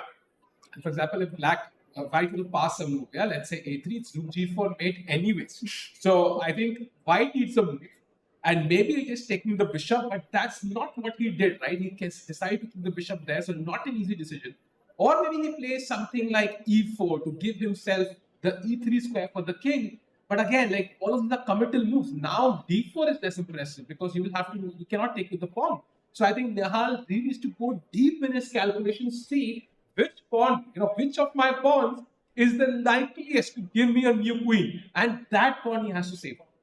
You're absolutely right, Sahil. And you know, Nihal was a better in a couple of those games in which he hasn't won so far. Against Vincent also, it was a fighting game. Suddenly he's realized he has only half a point out of those 3 games. So he knows he's been here in this position. Today is the game he has to somehow convert. Otherwise his confidence is going to take a big, big hit.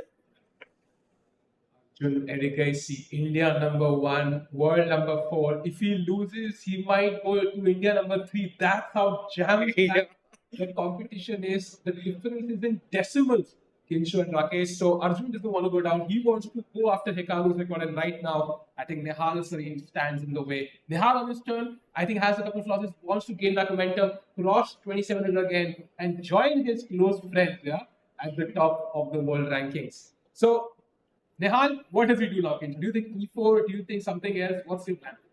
Honestly, I would go with e4. You know, it's the safest. You know, you always keep an open square for yourself, and it's also, you know, not as how do you say? It's not that decisive. Like you can still push d4 somehow, and you will always have the option to take back with the knight. You know, fool around with the bishop as well a bit. So you know, you have a lot of options here. What do you think, Rakesh? I like what Nihal has just done. Chop off the bishop, so half of your tactics are gone. Now just run. with the edge pawn. He has taken and king takes and he is following it. Yeah. Oh, wow. And he's saying edge pawn all the way to h8. Let's go. And the problem is black now has to allocate one of these pieces to stopping this pawn. And once he does that, then white will say, you know what? One is stopping this pawn, but who will stop this, brother? Exactly. In fact, white has more pieces. Like the king, the knight, and the pawns act as one extra piece. So he has 3 of them, whereas Arjun just has king on e6 and rook on g8. That is 2 pieces. So I feel it's going to be very, very tough for Arjun to save this one. Definitely. And you also have to always watch out for some king runs on the queen side as well. It only takes one little mistake and it can all slip out of your hands.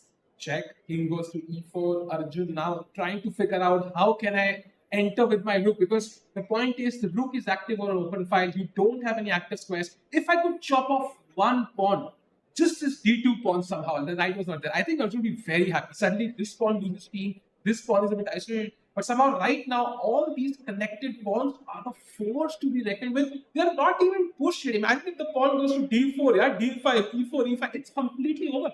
It's completely over. Meanwhile, another Indian star is looking to enter with the rooks. That is Vidit Gujarati against Pranav. Let's see if he can get his double rooks into the enemy camp somehow. Wow, bishops have been traded off and the pawn on e3 looks quite ugly somehow. And now king g3, h4. Pranav is fighting it out. But I think in the past few moves, Vidit has made some improvements. No, I mean, he loves his positions. We have seen that, he has these slow burn games. And I think he's going to be actually quite comfortable here. And looking at all of these pawns on h4 and e3, it's not so easy to tie yourself all up together. And another game where there are passed pawns is Murli Karthikeyan versus Jordan. Let's get into that. That game is about to finish. Wow. Look at these. Oh, he had to sacrifice it back, but I think it's time to resign maybe for Jordan Belfort. Yeah, if you could get the cameras to see how Murli is really confident and is Jordan about to resign, we can get the handshake moment of. I think both players are going to queen, so I think bishop will just happen, right? Yeah, so let's say h6, b2, h7. Black is the first to queen, but then when I queen, somehow my king is a lot safer. Yeah, queen c1 check, knight e3, and I don't see any more checks, and I still have 2 connected passed pawns. Murli Karthikeyan is raised. Yeah, queen and knight are the best combination. Most lethal on the board, and knight near the king protects all the checks. Murli proving both these principles right, and what a time. I mean, Murli comes back, is about to win against the Dutch number 2, Jordan van Voorhis. I mean, this game is actually just crazy, and you can see that Jordan is in deep thinking. I mean, it's not an easy time for him either. And you can see Karthikeyan is actually super comfortable. He just had some water, and he knows that this is going as he expected. Yeah. As he pushes, I think going back to the Nihal Arjun game for a second, a5. So we had d4 as well. By the way, d6, d4 was one of the only moves played. C takes d4, not allowing white to push forward. Takes with the pawn, and now Arjun finds the best move in the position. Pawn to a5, and Nihal, he's creating passed pawns, but he's also exchanging a bunch of pawns. Somehow, if all the pawns get exchanged, maybe this could be a draw as well. Yeah, absolutely. If only a knight is remaining, it's going to be a draw. So Arjun's dream is to chop off all of white's pawns, and the game is a draw. Now I think it's a critical moment again. Apparently, the best move is rook h8. How? That doesn't feel like the most logical move, yeah? Yeah, because you always have these d5 pushes even, but also the knight can come forwards, and it's very difficult here to play. I mean, rook h8 seems to me almost impossible to find, and he does not find it. Oh, that's a big mistake, Sahil. See it, look at the bar rising. But knight e5 has to be found now. If you don't find knight c5, I think maybe Arjun could be back. So knight e5, important move. What is the idea of knight e5 though? It's not so clear. I think black's idea is to push the pawn to a4 on the side, breaking your pawn structure. So knight e5 protects that in advance. Wow. It's a very good point actually that you're raising, and it also screams deep understanding of endgames and these positions, and we have to see if Nihal has that. Somebody chat saying, didn't know Vidit chess loves bullet chess so much. Yeah, by the way. Let's have a look at Vidit's game for a second as Nihal Sareen contemplates his choice. And he has played a great move, pawn to f5. He needs another force entering the game to create some havoc. And now if you take, for example, takes, my king can walk up the board. Rook e4 is an option and looks amazing. Yeah, Vidit in the driver's seat, definitely. And it's Vidit who's calling the shots. Some ideas like he pushed the pawn to f4 as well at some moment. And I feel it's either going to be a Vidit win or a draw. No other result possible on this board. Yeah. Meanwhile, I think we have a result. The Indian has won against ARJUN. And what a final position that is. Oh my God. This is a crazy game, actually. Wow. Beautiful game. So congrats to Indian for winning that. He goes to 2.5, and meanwhile going back to the Masters with Gujarati in a very fitting 51 seconds for Vidit, by the way. Super tough. 4.5 minutes for Pranav. Pranav won the challenges last year, so he's rightfully earned his seat. But can he do it against the big boys, Sahil? That's the question we'll see. I think he has the ability to put pressure, because I remember Leon was leading the event, the challenge last time for a long time, and then he came back and struck when it mattered. So Vidit will have to, really, he will not get to win a smooth game here. He will have to really keep the pressure on. And now I think Pranav has that time, utilizing time to figure out the best. Of course, you have to take on f5 here, I think. Yeah, Chennai boy Pranav is also the reigning World Junior champion, and Vidit himself was a bronze medalist in the World Junior event. So such a tough event. You don't win events like these, without being super strong. So he takes on f5. Yeah, nice move by Pranav. And now what does, Pranav do? Because the choice is difficult. So sometimes you just have to sit tight. Like the best thing could be not to do anything, and that's not easy. Yeah, you always have to make some. He does that, Sahil. No, but it's so difficult because you can't really go away with the king. You always have to keep it close to d3, or always have to protect d3. But I assume king f2 works because you want to put maybe the knight on f3 and do something. And this is the sort of waiting move that you also mentioned. Yep, and with it now 51 seconds, and he's ready to make his move. Nice, king to f6. Yeah. Important piece in the end game. Without it, you're not going to win this game. And Vidit doesn't do anything. Yeah, just play those moves quickly, gain some time on the clock, wait for the right moment to strike, like not commit to it. Let Pranav also fall down on the clock. Yeah, when once Pranav has 1 minute, the blood doesn't going to come in. For sure, you see Pranav is little looking, he's not happy with his position because it was bang in the middle. But now it's gotten a little bit interesting for Vidit. And if we can also go into Murli's game, because they did get 2 queens, Sahil. So, Jordan is like, what, that queen end game is lost for me. Yeah. So he tries this bishop stopping, but how can the bishop stop 2 pawns? Now comes c6 check. Wow. And it looks like Murli Karthikeyan has already won. ended. Yeah. Wow, I don't see the result there, but maybe it is over and White has won the game. A spectacular performance. Really nice win. And Jordan losing 2 games in a row. That's not looking good for him. But that leaves us with Nihal Sareen versus Arjun and Pranav versus Vidit. He has found 95. Nihal Sareen fire, putting pressure on the India #1. And now Arjun plays Rook G8. But look at that bar right now. +3 for Nihal Sareen. It looks fantastic for him. I mean, it just also shows that he did manage to save up some time in the early phase of the game, and so now he can use that time to make these good decisions. And you can see he's going for b4 as well, trying to get the pawns together, create a lot of fast pawns. By the way, h5 now, he has to find that move, otherwise there could be some counterplay. Earlier the rook had no open files, now it does have a lot of checks. Yeah, it can get a bit inconvenient. You can't push the pawns if your king is not on the 4th rank. Yeah, and we all know Arjun's dream here is to chop off all 4 of White's pawns and the game ends in a draw. Yeah. But I think Nihal is pretty safe now. It will be almost impossible to imagine like Nihal losing this. I mean, how? Yeah, but Nihal drawing this is equivalent to a loss, considering how his tournament is going and the position he had.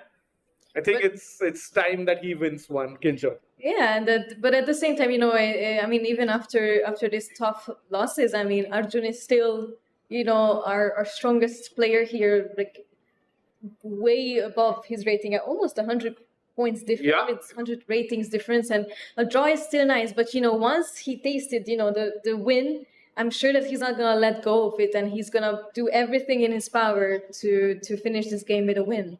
Yeah, and Sahil, in case Nihal wins, that also means that Vincent Keimer heads into a 1-point lead just after 4 games. And see Nihal there, he's stretching, he's relaxed. But I think he would love to. No yawns now. I mean, no times for yawns this time, Still not committing to a move. Now the time is pretty much even Stevens. Getting tricky. Ooh, what did he play D5? It's a big mistake. Wow. That was not the best move. Although it still maintains Nihal's slight edge, it was not the best. It's a human move though, Rakesh, right? I want to play King D4, C5 and do this quite smoothly. So what happens on King D4? I'm guessing just a check, yeah? Yeah, I have Rook D2 check. You have to block it with the knight, I'm guessing. And then I go Rook far, attack the ball. Sahil, in fact, it was a +3 position for Nihal Sarin. And he's blown it away with pawn to D5 check. But will Arjun find the correct move? King D6, the only move in the position, keeping an eye on these pawns. If White can manage King D4 and C5, it is lost. He plays King D4.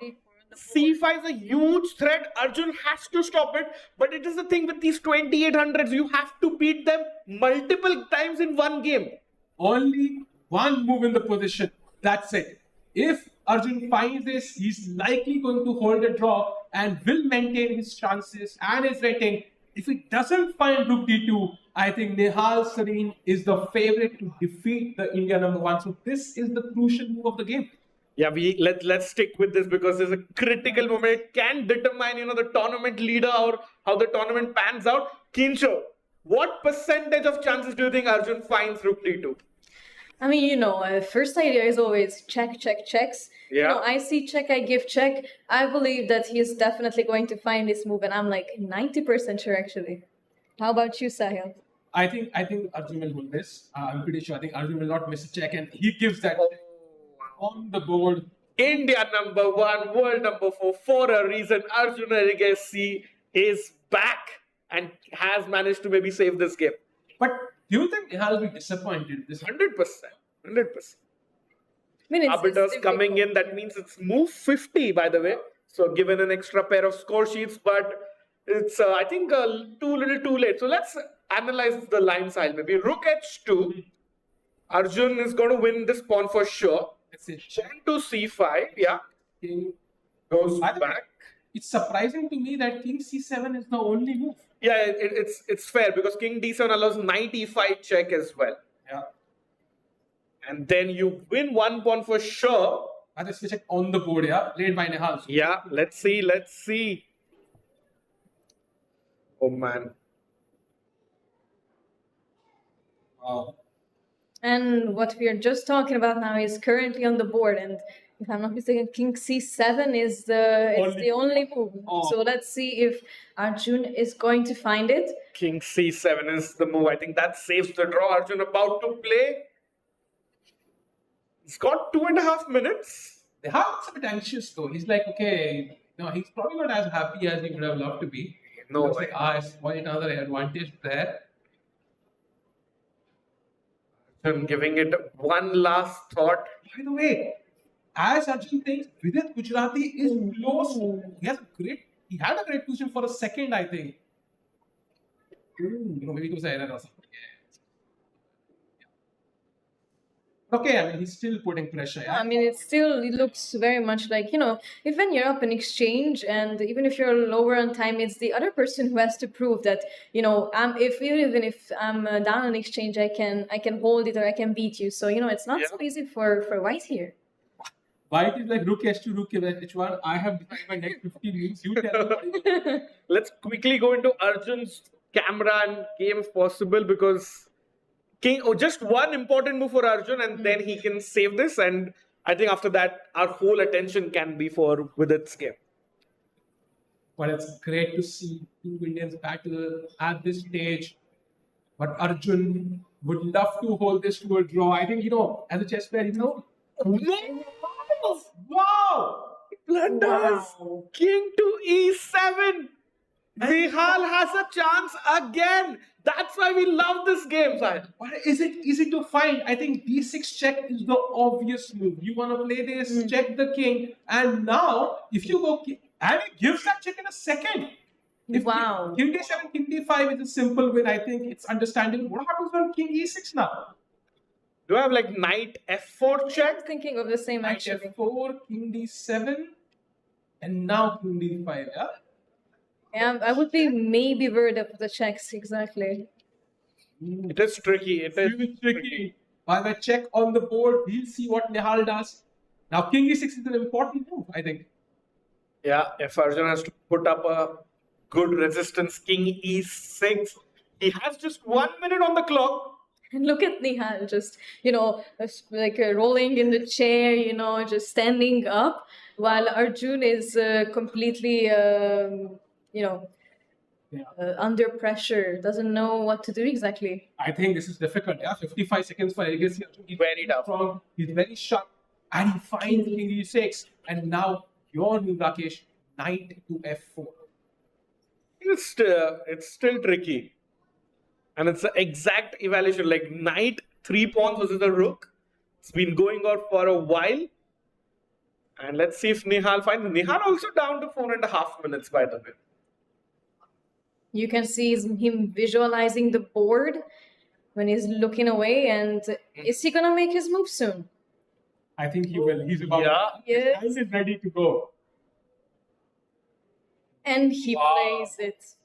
By the way, this is why I love this time control, because imagine if this was like extra time, you would get like 30 more minutes now. It would really just, it would be the end of the game for Arjun anyways.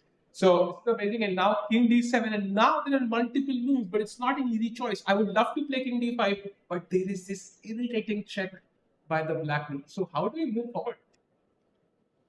It is tough. Can I go knight g6, protect my pawn with the idea of knight e5? That's interesting. Very good point. And wait, what do I even do actually? It's not simple. If I give a check, maybe you go king e5, I give a check, then what do you do? It's actually super tough. So okay, how are you wanting the checks though, first of all? And I assume you start going around maybe with something like I'll continue checks. No, like king f5, a rook f2, knight f4 maybe. You wanna go this way? But I wouldn't be surprised if the bar, swings down to equal. Let's play knight f4. No, knight f4. Knight f4. Yeah. Wow. And maybe now you can also push the. Now see the bar comes down. It's still tricky. It's still tricky. And so Nihal is thinking rightfully so. I mean, we can also see now that we're analyzing that it's not like such an obvious position, even if the bar is showing us that, white is completely winning. So it just goes to show that how important it is that every single second of the game, you're completely focused and you never let go of your focus, because otherwise just one small mistake can cost you half a point or even a whole point. True. And just a brief look at the Vidit game, because there have been huge updates. He did double up his rook on the H file, and now e4 takes. So we're gonna have a rook for a knight and a pawn. Rakesh, is it a theoretical draw, or will Vidit push here? I think Vidit will definitely push. There's absolutely zero risk for Vidit to lose. And in time pressure, you never know. Pranav can crumble, and the point is there is a knight and a pawn for the rook, which is almost 4 points versus 5 for the rook. But I think because they're on the same side of the board, Pranav's chances for a draw increase, and he'll need, Vidit will need some help from Pranav to win the game. Yeah, so likely result a draw with less time on the clock. Maybe he has to play fuse quickly and gain some. Yeah, he's in no danger. So I think Vidit will push for at least half an hour more. Yeah, so go over the Nihal game quickly, because I think this is the game which could end in a couple of moves as well. Nihal about to play a move.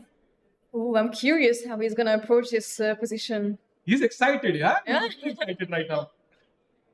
Oh, he's stopped himself. He's also. I've never seen Nihal this excited. You know why? Because he normally plays online only.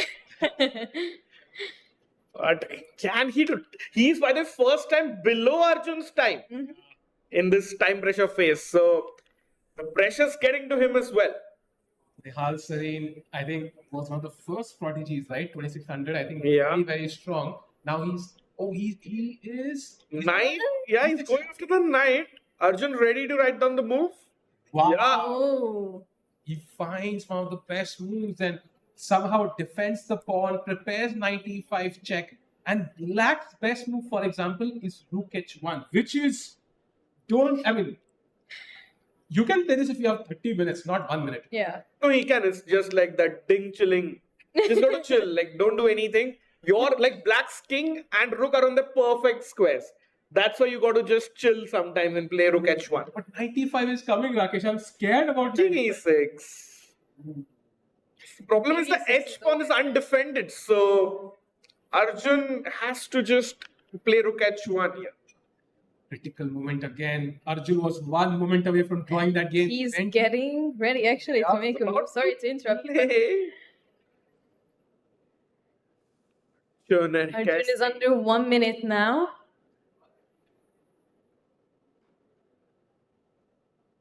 Wow. Finds that move. Rook H1 keeps this pawn under check, under locking key. And now White has to find a way to push one of these pawns, which is not easy, as you mentioned. 95 check, King E6. Yeah, not easy at all. The bar says plus 2.3 Kinsho. I don't see a plan because 95 King E6, I'm again stuck. I have to go back. And if I go King D5, there is check. I again have to come back. So I'm trying to figure out the easiest plan to win, but Nihal will have to think. He is reaching for a piece soon. Both will have a common pose, yeah. Okay. 95. 95 does it, right? Yeah, maybe like King. Yeah, Arjun plays quickly. Knight Immediately. G6 back. Oh, he comes back. Knight F3. That's not a good move, Sahib. No, it's a decent move. Unless Arjun finds Rook C1, which is apparently the only move in the position. Don't ask me why. And I don't know if Arjun will also realize it because this is so weird. Yeah, and now you can't keep the pawn on on the H file under check with Rook H3 because that's a blunder. Knight G5 is a nice poke. So Arjun definitely won't play that. And Rook C1, Sahil, you said, is the only move. Yeah, for example, if you play, let's say, King D7, King D5, if you give a check, now the knight has this. That's Nihal's idea. There you go. And you've basically created a barrier between the king and the rook. So very important moment for Arjun, who has 49 seconds on his clock. He's been playing on the increment for a long time now. Every move, takes a toll on you. And I think Rook C1 is the only move. Other than that, it's like -5. Yeah. Wow! What do you guys say? Wow, Rook C1. And now what do you do? Now it's not easy for Nihal to push either. Does he go H5 now and say, okay, now bring the rook back? It's possible, actually. Pressure for both players. What a delight to see these two players play, Amazing. High level chess. No blunders, right? Like just playing really good chess. Few numbers of blunders only, but I mean, this position also shows like how difficult chess is. I mean, you only have like how many pieces, like 5 to 6 pieces on the board, and it can still cause such a big headache to the players even. And just to imagine, how much preparing and how much training you even have to do just to be familiar with such positions. By the way, 7 pieces on the board, so something a table base can definitely tell us what the solution is. But I think Nihal has to do it on his own.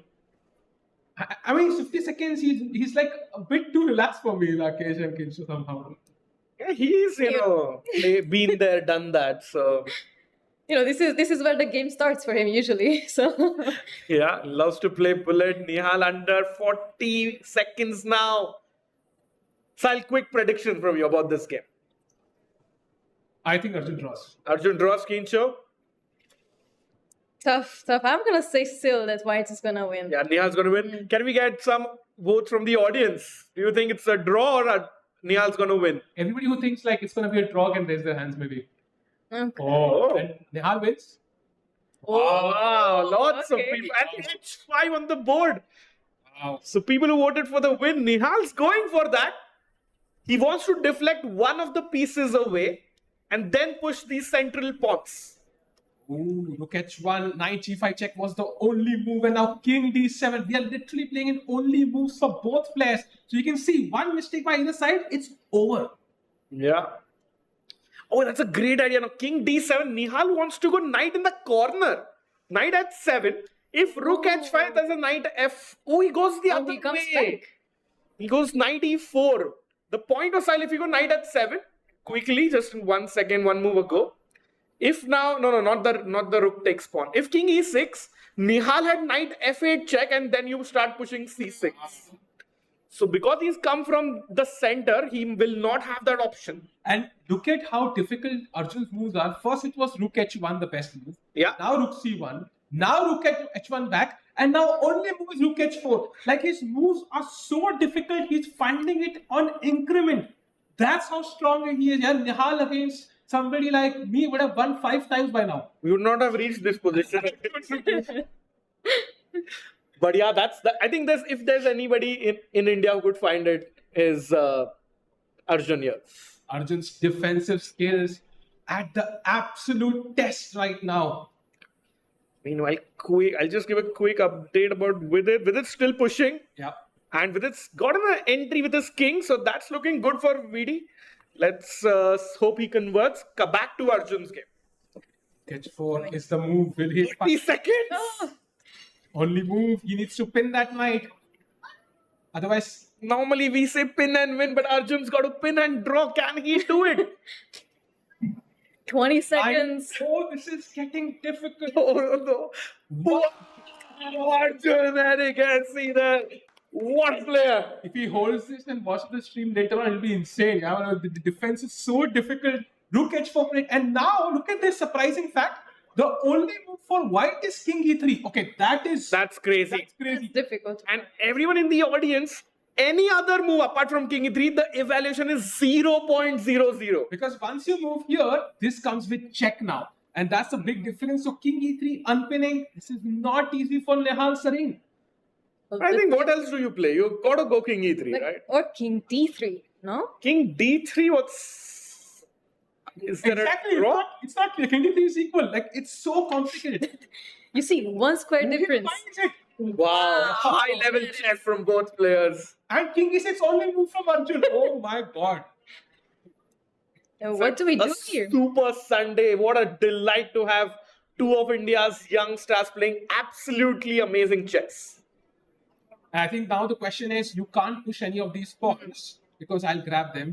This pawn is hanging right now. So maybe knight g3 is one of the moves to save this pawn. Do you see any other moves here? Man, it's so tough, Nihal also down under 50 seconds now. Yeah, but this is the sort of situation or position where you would, sit down a bit and just think. But the problem is that the players have no time to think. Knight g5 on the board side. And now king d7 again. Only that's easy. Played. Yeah. Gaining some time, I'm guessing. Yeah. Getting some shouts before draw. I don't think Nihal wants that. He's just repeating the position to gain some time. Rakesh, now knight g5 is the only move, but he's only been there once, right? So knight g5, king d7. Now he has to find knight h7, or it's a draw already. Wow. Because he repeated once. We are in the only move zone then for Nihal. This is difficult. I think Nihal probably repeated once too many, and now he has to find knight g5 and knight h7. The move you stated way back here. That's the knight f8 idea, and it's like Nihal Sareen versus Arjun, one of the top 2 boys who got sponsorships from big companies and chess. And now knight e4 back is an instant repetition. So is knight h7 coming? Yeah, he has to. Insane. I can see Harshit shaking. He can't believe it. This is crazy. What's happening? And in Harshit style, Mamma Mia, what a move by Nihal Sareen. And I think if he wins, and this is the move that got him there. The rook on h4 is saying, bro, I've been to h1, h1, h4, and his job is not done because now he has to go to c4. Wow. Oh, that is so tough. That is so tough. I don't think he finds. But luckily, Arjun, because of the repetition, he has got 2 minutes. That's a big plus. Earlier, he was down to 30 seconds. And the repetitions, and Arjun has gotten 1.5 minutes more. Kinshu, does he find rook c4? Tough to say. I mean, it's not an easy move to find, but we have seen Arjun finding these moves before, so I kind of have a feeling that he might go for it. I mean, he's thinking it through, and I mean, he's always a really punctual player. So I believe we're gonna see rook c4 on the board. Yeah, if you move the rook here, he can move up, and rook g4. There's a 4, so not many squares for the rook. Anyways, rook c4 attacks the pawn, so definitely a logical move. And one of the moves Arjun is considering, but will he play it though? Can't capture on h5. Don't forget, knight f6 is a check. And players are playing for the FIDE circuit points. It's a huge tournament for both players. And Arjun for rating as well. He Yeah. not want to lose rating points here, so it's an important game nonetheless. 57 seconds, and Nihal is chilling, yeah? No, Nihal is rotating his chair, just chilling. He's like, bro, I've been waiting for 5 minutes, bro. Let's finish this now. Arjun under 45 seconds. I mean, we are sitting, on the edge of our seats, and look at also the audience here, live audience here in Chennai. Everyone is glued to the screens. I mean, it's such a crazy game, and look at just. Arjun about to play. Looks like on the H file. I thought he was going on the H file. It is the rook, but where it is? Where will he move the rook? Wow! Wow! Rook C4. Arjun bhai OP, what a heroic defense by Arjun. And now he's threatening to take this pawn. And it's a draw. This fall, then both of these pawns are hanging. So Nihal now has to find one of these two moves. He has to force the king to move and push those pawns quickly. Which, by the way, I think knight f6 check is the only move. Knight f8 also, I think. Knight. Yeah, I'm a little bit ahead with thanks to Sahaj's laptop. I have a stronger engine. Supercomputer with you. Knight f8 is a draw, guys. Knight f6 check only move for the win. Wow. Nihal saying, unfortunately, he doesn't even have the eval. Forget the engine. He has to use his mind, which is 50 seconds, both players. So just to repeat, knight f6, win, knight f8, draw. But knight f6 is, something that maybe you can find because, it's a check and it's also intuitive. But maybe the difference between knight f8 and knight f6 are not that easy to find. Yeah, true. Nihal about to play under 30 seconds. Oh, he misses it. Now king e8 is the only move for Arjun to draw the game. But are you sure it's a draw, yeah? Yeah. I'm on depth 30 with Stockfish, so. Shout out to Sahaj. What depth are the players on though? 35. Players are too strong. But king e8, as you can see, the blue arrow, only move for Arjun to save the game. I mean, this is an insane endgame, yeah? Not what I've seen for a long time. So much fun to watch this. So much to learn for everyone, for all rating levels. Oh, and we are under 20 seconds. Arjun, king e8. To find king e8 or the game is basically over. Yeah. Think he's reaching? Oh, yes. 5 seconds. 4, 3. Oh, yes, he plays it. He plays it. He has 33 seconds, which means he played with only 3 seconds. Your engine was stronger than mine. Very obvious now. The bar has gone to equal. Yeah. And now the pawns are falling apart. Apparently, D7. Sahaj, it was your engine, by the way. No. Your engine was stronger. So, wow, the game is drawn. Not drawn, okay, about to. Objective result. What actually happens on the board is a mystery. 20 seconds, Nihal, chalo. 17. Both players actually with steel nerves here. Wow. Oh, he's about to go in. 96. God. 6 seconds, Nihal. King D3 played. Oh wow, you can't take this pawn, by the way, because of D7. Again, Rook C1. Only move for Arjun. 24 seconds. Does he find it, Sahil? I think he will. I think he will. Rook C1 only move on his lost. What a beautiful find by Nihal in time pressure. Arjun has 15 seconds. Rook C1 only move. Sahil's praying. I didn't even realize what I was doing. 7 seconds. 5 seconds. 5, 4, 3, 4. It's game over. Simple fork. Nihal can't believe it. Look at this. King comes to E7. Am I queen? You take the queen. My God. And he plays it. Nihal is winning. What a game. Wait, did Arjun calculate that he can go and capture the H pawn in the end? But I think his calculation. See, Nihal calculated. Nihal knows he's winning. Oh, wow. What a game. New queen for Nihal. Knight is going to come and capture the rook. Does Arjun have enough time to capture that pawn in the corner? I don't think so. I think. Wow. What a game! Two good friends, two battlers, two warriors, but in the end, Nihal Sareen takes it home. I think this was a masterpiece. This was an absolute brilliant masterpiece to watch, and Nihal and both be very proud of what they've kind of given us tonight on a beautiful Sunday in Chennai. And Nihal gets a most important bit. He's back in the running, and this will give him a lot of confidence. This game was absolutely fantastic. I mean, so much to learn, and it kept us on the edge of our seats. I mean, I'm even so excited.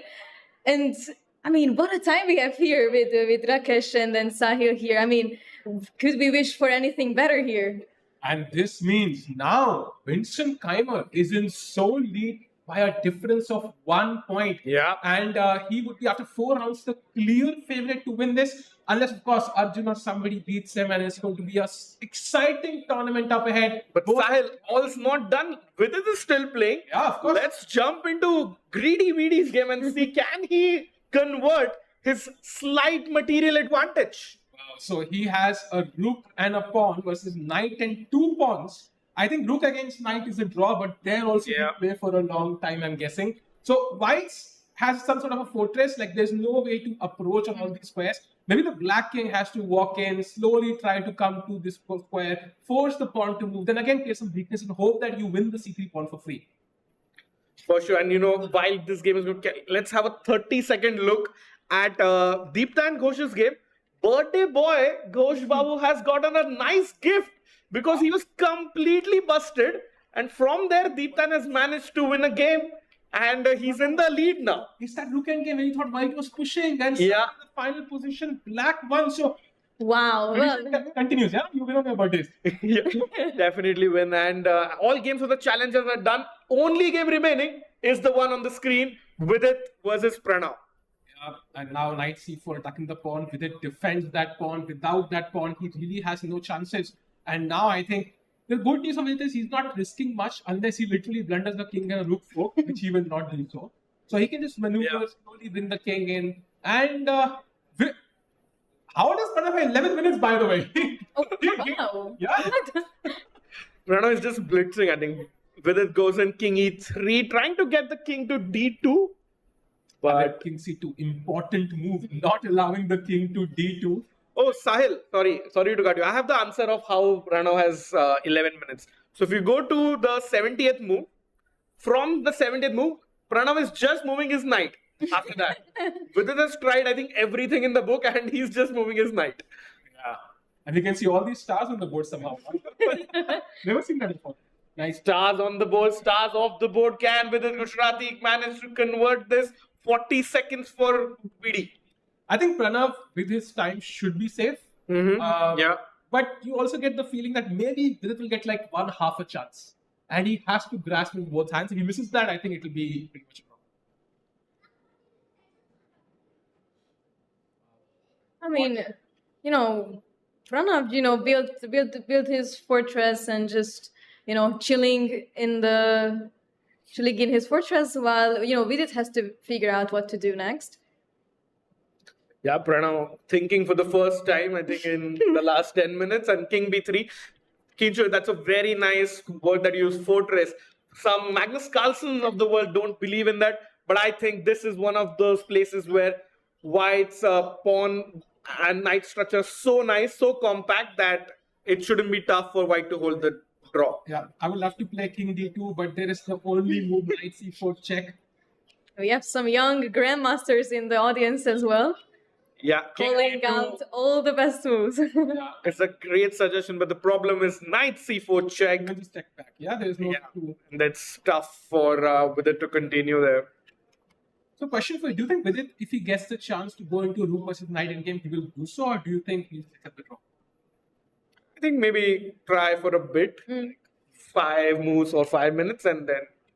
I mean, we've seen this happen. I believe in one of the events that you covered. I remember that was Magnus against Vidit. Yes. Yeah, Magnus won the endgame on like the 48th. Yes.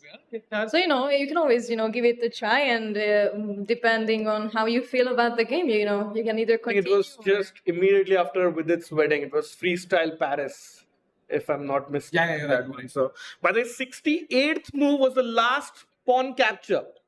So no pawn moves or no captures for 50 moves, 5-0. Then the game is declared as a draw.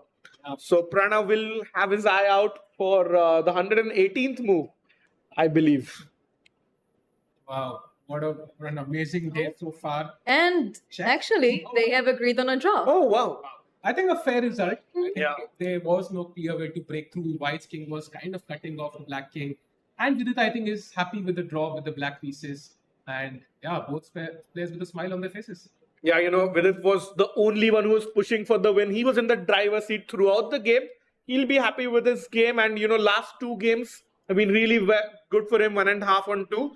And I think he is taking on Vincent Keimer. What a game that's going to be. Vidit will have the white pieces tomorrow against Vincent. What a way to stop the challenger by doing it yourself, Sahil. Yeah, I would love to see the standings and the pairings of tomorrow if we have it. But you are right. It is Vidit with the white pieces tomorrow. And I mean, it's been such an eventful event here in Chennai. And I mean, the action doesn't stop. Because tomorrow we will have also a lot of interesting and fun games. Yeah, we could have the pairings for tomorrow.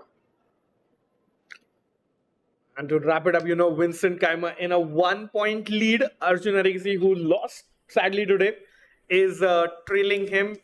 And I think it's Abhimanyu Puranik who leads in the challenges section. And Leon also got a nice win today against Harika. So Abhimanyu Puranik with 3.5 points out of 4 in the challenges is our leader.